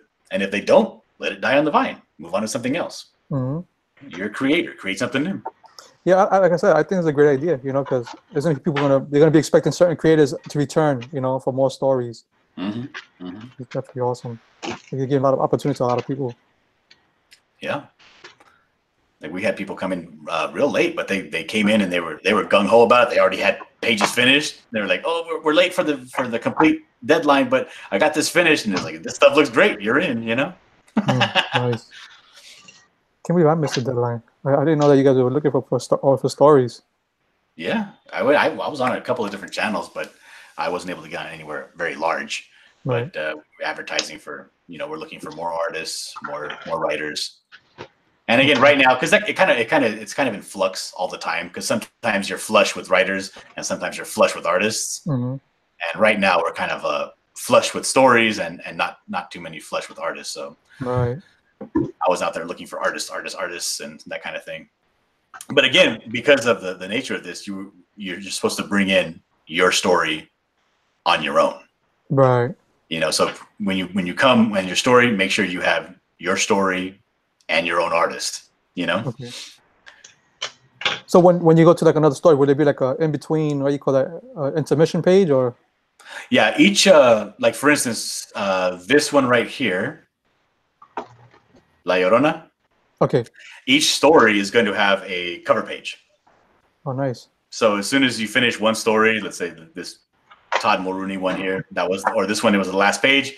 The next one will be the introduction of the new story, and it'll have the artist and the writer or the creative team, you know, somewhere on the page. Because this one here is the cover page for Jay Potts' story, Tomorrow's Extinction. So, but he did the whole thing himself. So right there, Jay Potts' story and art. You know, that's cool. So everybody will get to showcase. It's almost like you have your own little mini book just inserted into this big anthology. Yeah, I like it.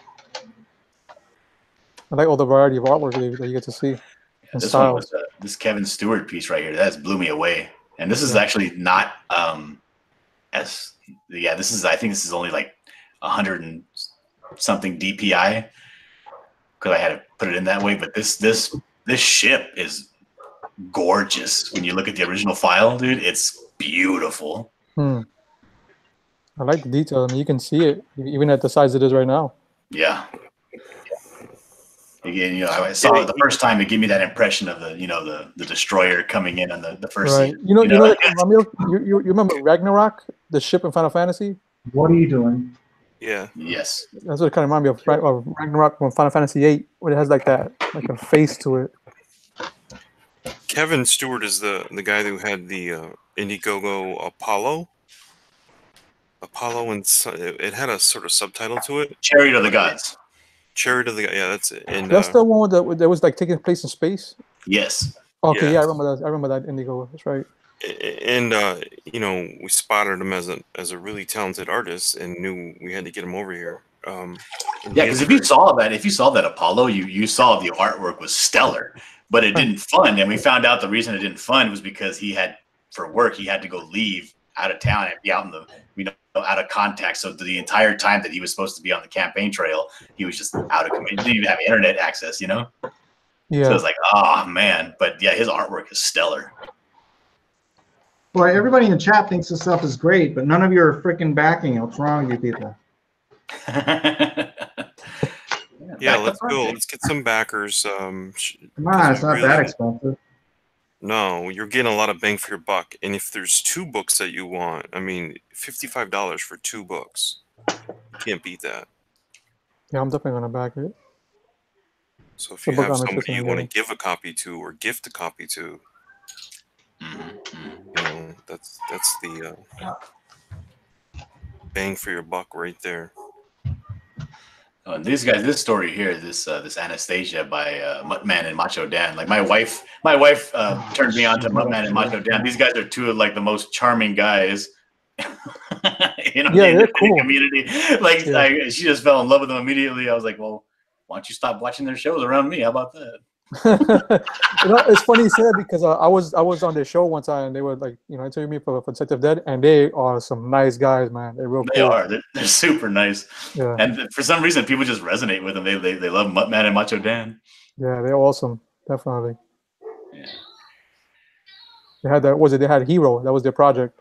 Yeah, Hero, Blood of the Patriots. Yeah. And that was a really interesting story too, because they had a machine that can reanimate corpses, and the machine could actually tell whether or not you died a coward or you died a hero. Right, yeah. And it wouldn't attach itself to anybody that was a coward when they died. And it's really I really wanted that book. I backed that book. I was expected to get it, but I don't think it was funded. I got a refund for that too when it didn't fund.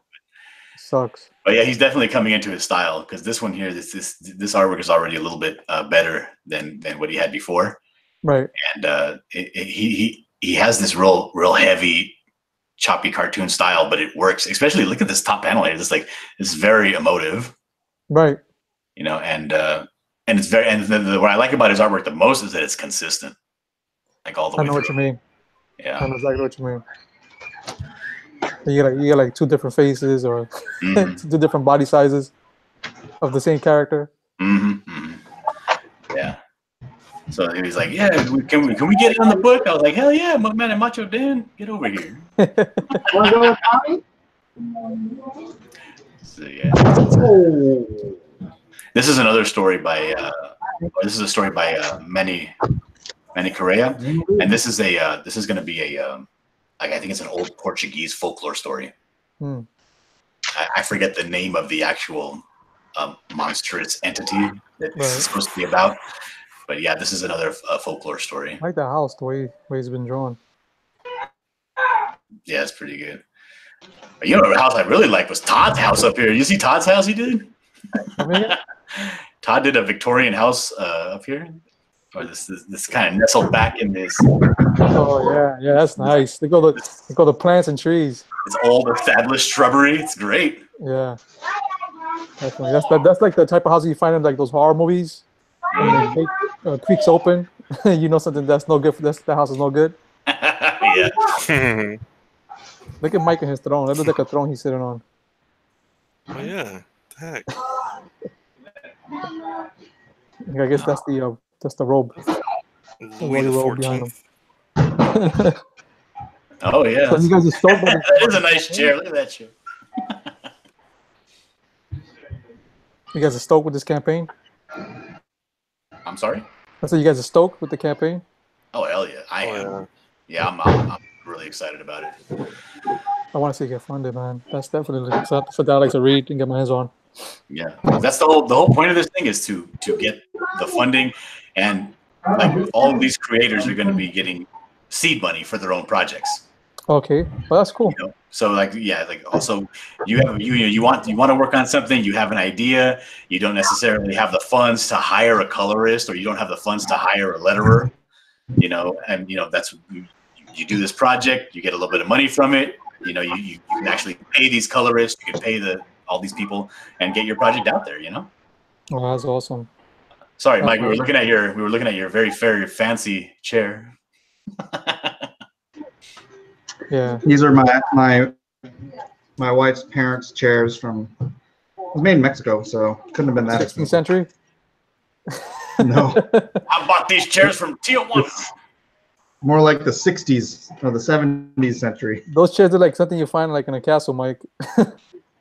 Well, I did reupholster them, so they look, you know. Oh, okay. This chair belonged to Mike the is a man of Marquis many de Sade. talents. Marquis Sure. de Sade. Apparently on our 70s. I'm gonna mute myself because my son is eating cereal and watching Daddy Daycare behind me, so it's gonna be really loud. So carry on. All right. So Critias, you're a writer, huh? Yeah. I've been writing for Man, like, too bad we didn't hit you up for a story. like to 8 get in. years. It's just I've been mostly my whole focus has been screenplays. Yeah. You know, I've decided to turn a lot of You my wanna stories make- into. you want to make money comics. for it, you should do comics. You know what it is that I tried comics and I hated writing for comics, so I decided to stick with screenplays when I graduated, and then that wasn't working out, and I got to a point where I was just depressed. I was like, oh, you know, I went to college for what is it, like 5 years, 6 years for writing, and it's not working out, and I was just, and I saw, you know, Cyberfrog and, you know, Lone Star and Red Rooster. I'm like, I'm gonna give comic a shot, you know, and I hate writing for comic. And I was surprised, you know, my first campaign failed, my second campaign did better. You know. Dr. Fantastic says Mike made that chair with his feet. Yeah, Yeah, I heard that Mike is really talented with his feet. Mike is a man of many talents. And Mike can draw perspective with his feet. Yeah, I'm glad. I mean, what gave you guys the idea to do this, to make this anthology? Oh, we were just spitballing, dude. Like it was. I think that the first people that were there it was me, Manny Correa, and Tank Ferret, and Cross Comics, and we were just sitting around talking about what we could do as like a group project. Because you know, when you hang around with these people, you start to get a little, you know, you get close to them. You want to do a project, you know. Yeah, you bombed. Yeah. I know. Yeah, we started spitballing, and then as soon as this came up, this idea for the horror anthology, like that was like everything, just all the lights started going off. Yes, it's perfect because of this reason. It's perfect because of this reason, you know. Right. And like, oh yeah, I guess there is absolutely no reason at all to not do it. And everybody was kind of in the middle of their projects, you know. I think Tank Ferret was working on Scalpel Zero. Manny was working on Skunk Girl. Cross was working on Canadian Shield or something. And I was like, okay, well, if you guys don't want to, you know, head this project, I'll do it. So I just took it and ran with it. And then, you know, as things started going on further and further, like more people started getting involved. We got Chester involved, and he was like, oh, I'm all about this. How can I be all about this all the time? So I said, okay, well, yeah. And then Todd came in, and Todd took it and ran with it. So Nice. things just started clicking together. Yeah, I saw Todd earlier on Mike's channel. I was on earlier. I was in the chat, but I couldn't talk because I was busy doing some house chores. He seems like a cool guy. Yeah, Todd is a cool guy. Yeah, it really came together pretty fast, and as I was, you know, scouting for people to come on FanSpeak, I was finding different artists and kept adding them to our Discord, you know. Right. And then it didn't really hit me at first. Like, man, we got to get these guys part of this book, you know, because we have a couple of guys that I've yet to even talk to, like Sweems, who does Oddity and stuff like that. I know he came on Fanspeak, but I was away. And guys that are real talented, like Ryan Cardinal. These guys like Eric Weathers and Kevin Stewart are super talented too, and they were just people I found by just sort of searching the community and through IndieCron, basically. When I saw that their projects weren't funding, but they were talented, you know, I thought, man, what these people need is presence, and not in their own right presence, but they just need to be known. They need to endear themselves to the fans and let them know that they're normal guys like us, and they just have this sort of dream and they want to do comics. Because I mean, I saw Apollo, and Paulo looked great. Right. There were even some things that I told Kevin that he needed to do, that once he did them, that those pages look awesome, you know, because he had some guys that were weren't casting any shadows, and he was using really intricate shots over top. And I'm like, you do realize that your guy is standing on his feet are on the ground, but he looks like he's floating. He just didn't see that, you know. He just didn't. Sometimes that's some of the hardships of getting from the amateur to pro level. But everything he drew, like he had that lab and a guy sort of in a pod. I don't know if you guys remember that. And it was excellent, absolutely excellent. Right. You know, but it just didn't have any shadow. He didn't pick like a directional light source and then to play with it.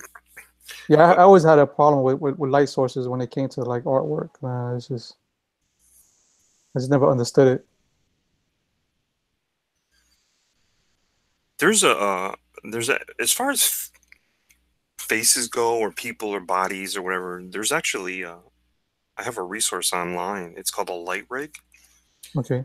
And you put the model in there how you want them, and then you move the camera, and then you turn on different lights. Oh, that's awesome. Lights are all around the rig, and you can use double lights or rim lights or one light. And it's a way of showing you how the shadows will play based on your angle of choice of the face. Right. And it really helps as far as an artist goes, as far as being a little riskier, a little bolder, and almost creating this accurate black solid on a face, which people are hesitant to do because it's counterintuitive to what you know. Right. Like, I'm about to put a solid on this face, and if it's not accurate, you know, whereas you choose the right direction and stuff, so you have little bits and pieces of that solid that show white, you know, you have positive and negative, it just messes with your mind, and you think, you know, it's not intuitive to what I do, but you can do it, you know, you can really do it and pick out. I mean, there's the guys that the top 5 artists that I push my work towards are guys like Steve Epting, Mike Perkins, Butch Geis, Mac Chatter, and Michael Lark. They do this type of stuff. You know, they would all, if you were to take them and classify them, they'd all be on the same ladder as far as the spectrum would go of artists. They're all that same quality. And they're realistic, and they spot very good blacks, and they're really good at folds and draping clothing, actual realistic clothing on characters. That's what they excel at. Right. And these are the guys that I push myself to be like, you know. Well, I got Mike. Mike is gonna mentor me to draw. He's gonna be my mentor, right, Mike? See, he just shook his head yes. You gotta get a chair like he has, so. Mike says, I thought I made it abundantly clear to you guys that I'm busy. Yeah, I used to draw back in the day. Like, I started drawing in 2001, but I didn't draw my own. I used to draw what I saw, you know, like comic figures or, you know, scenery. And I just gave it up. I didn't want to draw no more. I just found it annoying. It like takes so long to do. Yeah. Mm. That's cool, man. Especially if you're trying to get, like, because a lot of problems that new artists have is that they have the picture in their head of what they want to put down, right? But they start the drawing and they start to say, well, this is going to be too hard. Let me simplify it, and that's something you just can't do. Yeah. You have to make what you see in your head. You have to push it so that it is as close to what you envision it to be. Because I mean, the reason that image popped up in your head, it's because you knew that would work because you're an artist, Right. you know. And if you start to change it to simplify it and make it easier on yourself, it's just going to be subpar. Yeah, I understand for sure. You know, it's crazy. It's not. I don't think it's easy. Like, I was going online. I was like, man, how long do I have to train myself? You know, like, to actually perfect to draw from my imagination. You know, and I read somewhere was like 5,000 to 10,000 hours. Like, man, I'm 37. I don't think I have that much time. I was like, I can't do it, man. I'm 37 years old, but I'm gonna try. I'm definitely gonna do like at least like 1 hour a day, 2 hours a day, just to. Nice. We got a little bump. We're at 950 now. Nice. Look at that. Awesome. Thank you very much, whoever contributed. Yeah, that's awesome, man. It's because Nasser's not here anymore and it's dogging us. Yeah, it's bumping up. Like, he's in our book and he's over here pimping another book more. He's like, forget this book. Go back to my friend's book. I don't want to make money. Crazy. When I get old, I'm gonna ask Mike to donate some hair to me. I'm sorry, you're gonna ask Mike to what? Donate some hair to me when I get old. You ever look like your pop or somebody like your grandfather, and you see them like they're getting bald, right? Or you see their bald hair, and you're like, oh, I don't want to be like that. And then your mom tells you, you know, you're gonna get it because it's hereditary. You're like, oh, please don't say that. Yeah, my dad started going bald the Jack Nicholson way with the really, you know, the widow's peak still there, but the sides of the forehead started creeping all the way back. And I was like, you know what? If I go bald that way, I wouldn't mind. That's fine. Really? It's better than the Costanza, you know, with the front going completely. Right. You know, looking like Homie the Clown. You know, looking like Danny DeVito. Yeah, I don't think I want to deal with that. No, if that was my case, I think I'd just go bald all around. I know. All my cousins would tell me, "Oh, you gotta stop wearing baseball hats if you're gonna start going bald." Everybody's bald except me. I got a beautiful, luscious head of hair. I would recommend wearing baseball hats. Right. Yeah, that's my father's. You know, my father has the Mr. Noodle and this Mr. Noodle baldness. It's true. I just had a kid, so now I know what that means. Okay. Yeah, I just recently learned of Mr. Noodle. Yeah, I'm saying, man, I don't want to go bald like that. He's like, you're going to get like that. Watch. So I've been watching myself in the mirror lately. I get up in the morning, I'm like, oh, please, God, protect my hair from falling, please. Yeah, I'm just starting now to get on the right side of my chin. The white hair is coming out, but I don't mind white hair. There's still few enough that I can kind of pluck them out. Right. I'm not ready to commit just yet. My fear is like, you ever seen, like, when I was a kid in the neighborhood, right? We used to see these older like Hispanic man, and they used to have these eyebrows, man. They used to be so big and they popped out. Like, I don't know how to explain it. They popped at you because that's how big they were. Mm-hmm. And I used to be so petrified, like, man, I don't want eyebrows like that when I get old. I don't want those eyebrows. Like Nasser, yeah. No, I mean worse than that. Nasser looks like an old European man. But you know what I'm talking about, like those old guys, and they got like their hairs coming out of their nose, and you're like, oh. Yeah, we were doing a drawing tutorial the other day about I think we were actually going back to reference Todd's picture here with the old man that he did, and we were talking about putting all the detail into somebody that's very old, and we were having a lot of fun throwing all the hair coming out of the sides of the ears and the elongated ears, you know. Right. It was hilarious. Give me a second. I'll be back. All right. What happened? The deep crow's feet and all that. That drawing old people is fun, but you got to be careful because if you're doing it in the comic and you put that much detail on an old face, you got to remember you got to do it over and over again.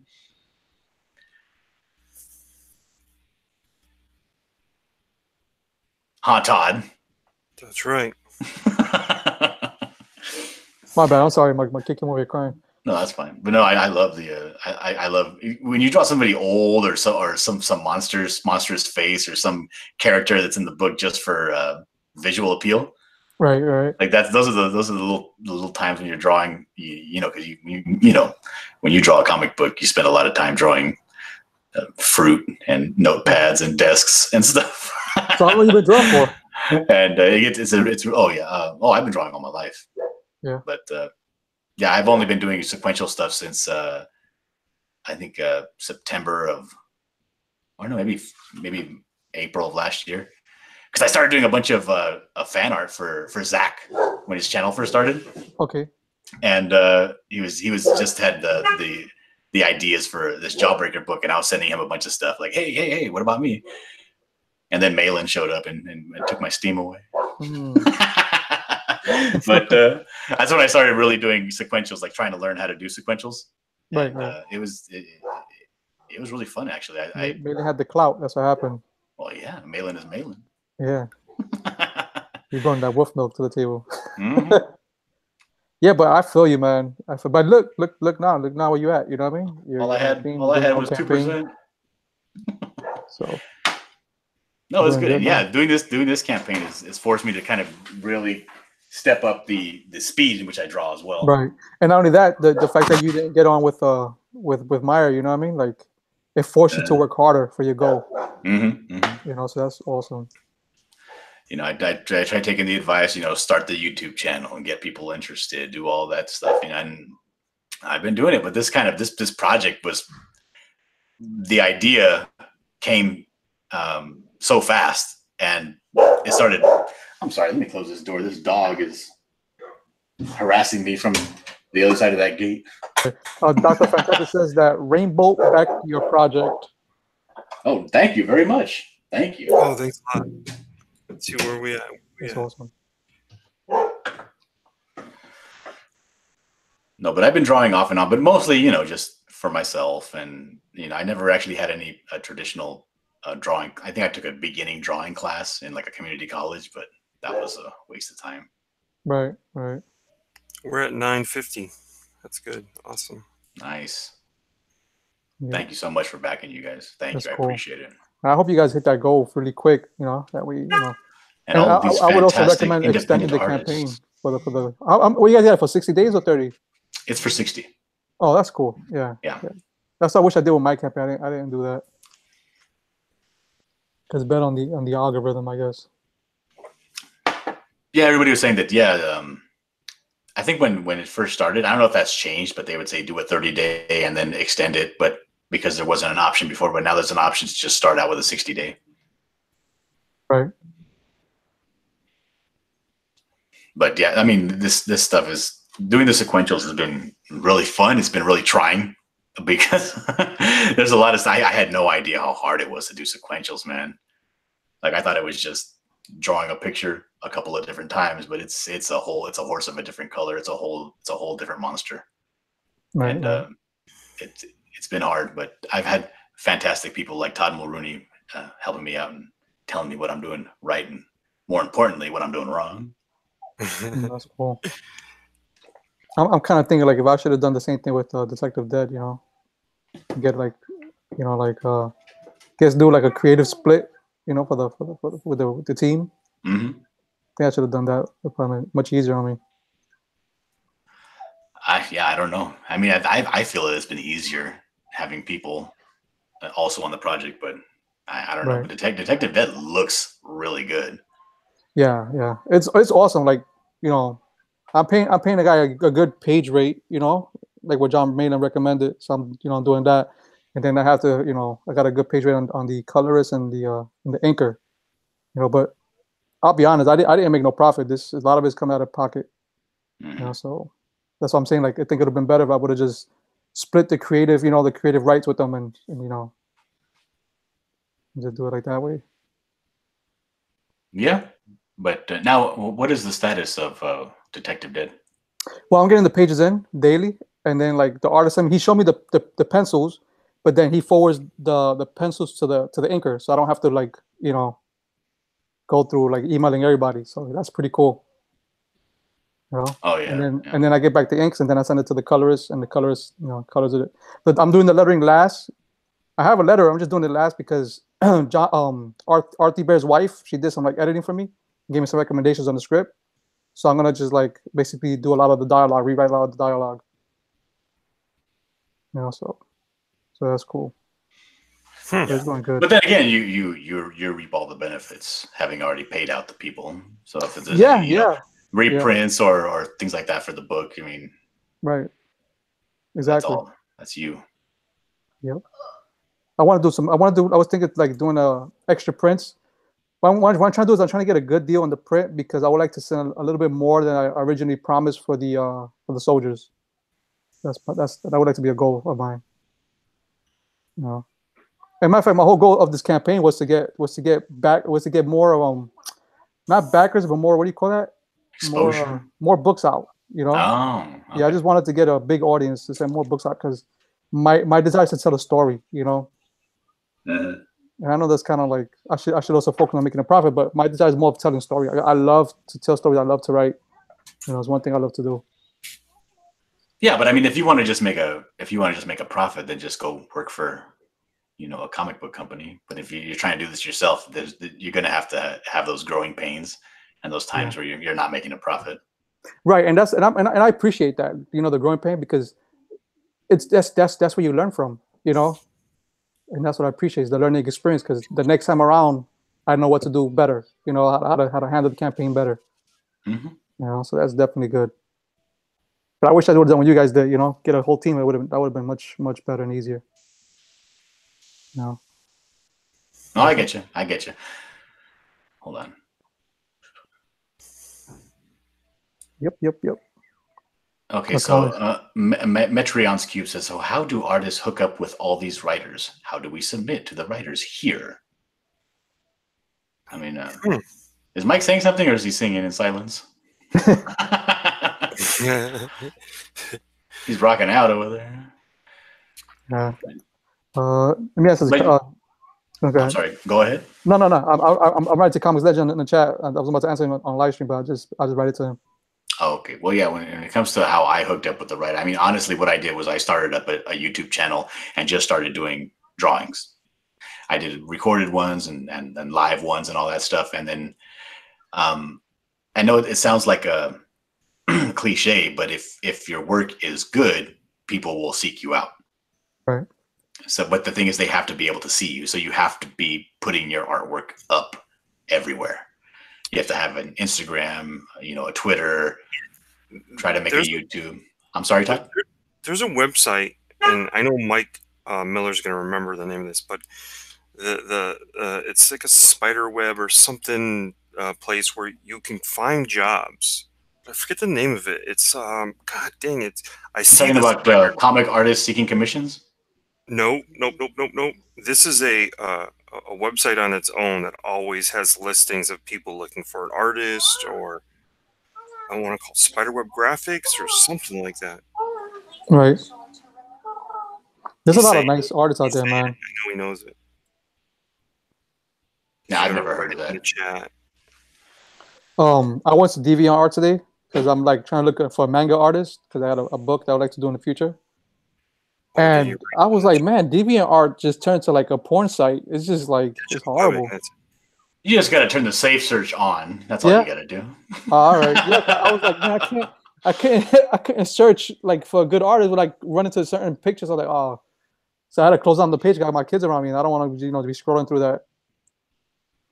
Yeah, Inktober. Yeah, Retrographic Books is saying Inktober is a great way to find artists. Yeah, because people are posting their work, and you can see what's going on. I mean, there's places out there. I mean, like there's Facebook groups. There's there's communities in YouTube where people are just talking about their stories and people are talking about their artwork. Just go and find somebody. Right. And be a little bit discerning when you start off, because again, when you're an artist and you're looking for a writer, there's a lot of people out there writing, and not all of it is gold. So use your best judgment to try to find something a project that you can get behind and support, and really go for it. And then just start. If you want to start, find somebody that has a story that's short and just start that way. But you have to get out there and just start trying. Yep, that's like that artist that EBS was showing last night on his stream. EJ Morgs, I think, is it? That guy is amazing, and I just wonder why he doesn't like work. You know, so if somebody for artists, they should look him up. Yeah, definitely. I mean, like there's a wealth of people on these little sites, and you got to catch them, because the thing is, when you find somebody that's a good writer or a good artist, and somebody that's professional and can get things done on time and quickly, they get snapped up. So you have to be on the lookout. Mm-hmm. They'll get snapped up by somebody. So you got to get in there, and you got to constantly be vigilant, you know, patrolling these sites to find somebody that will work with what you got going on. Yeah. Yeah, I mean they're out there. You know, they're out there. They're in the community. We have a lot of artists in the community. All you gotta do is put a simple post. You know, let people know you're looking for artists, and I bet you get a lot of replies. Mm-hmm. Yeah, you will. You know, but again, you have to be. You can't just be in one place. You have to be in a few different places. Oh, of course. Actually, I think Indie Cron is going to be setting up some sort of a meet and greet site for artists and writers to find each other who are Comicscape friendly. Oh, that's cool. Yeah, I think that would make it easy for a lot of people. Yeah, they are. I think what he's doing, he's starting off with everybody that has a book or a campaign out there. He's getting all of their bios together, and he's going to compile those bios into a section of artists and writers. And he even has on there right now, you can actually put the what exactly you do. So you can say, I'm an artist, and put those tags underneath your bio so people can search you out and find people that are friendly to this community. And if you want to work with them, you can seek them out, and they have their contact information right there. Right. That'd be awesome. Yeah, all types of artists, you know. It is going to be awesome. And Pixel, like every time Pixel comes out with a new idea for that IndieCron, it's like, wow, why didn't anybody else think of that? Yeah, right. I'm glad for IndieCron. You know, I'm glad we have that platform. It's really nice. Oh yeah, yeah. IndieCron is great. Did he made it to the app yet or no? No, it's not an app yet. I don't think so. It'll be a nice app. It would expose a lot of creators to a lot of people. But I think I'm not sure. Todd, do you know whether or not? I think he did do a section where it's like been optimized for mobile. I do not know that. Okay. But I know he was working on that. So that way, when you look it up on your phone, you can actually have a more user-friendly interface. But he's good at what he does, and he is tireless. He's working on that all the time. Yeah, it is awesome. I actually appreciate, you know, what he's been trying to do for the community too. You know, try to get everybody involved with it to help them out. Ooh, over 1,000. Oh, nice. We broke 1,000.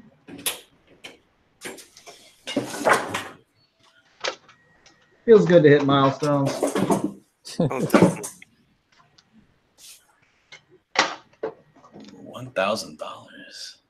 Is membership free to IndieCron? Yeah. It's not really membership, right?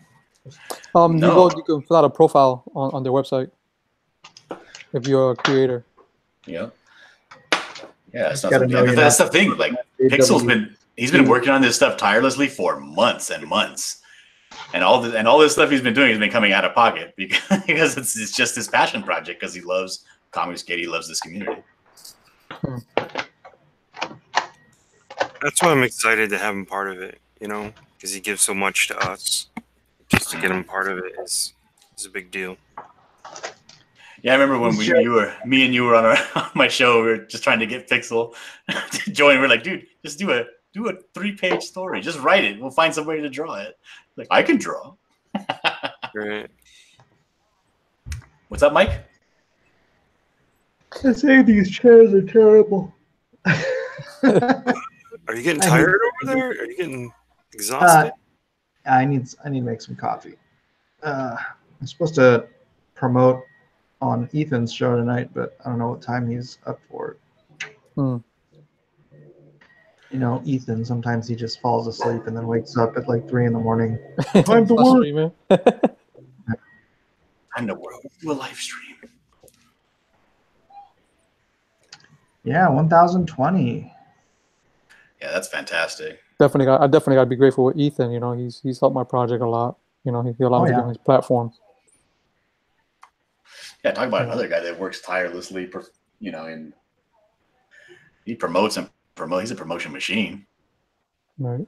And I'm grateful to Mike too, because Mike was the first one. Well, after the war campaign, he was the first one to bring me to his stream, to his platform. So thank you, Mike, too. I did that? What's wrong with I think we met through the Twitter. And I was like, oh, why don't you bring me on your show? And he was like, you want to come on? Okay. And he sent me the invite.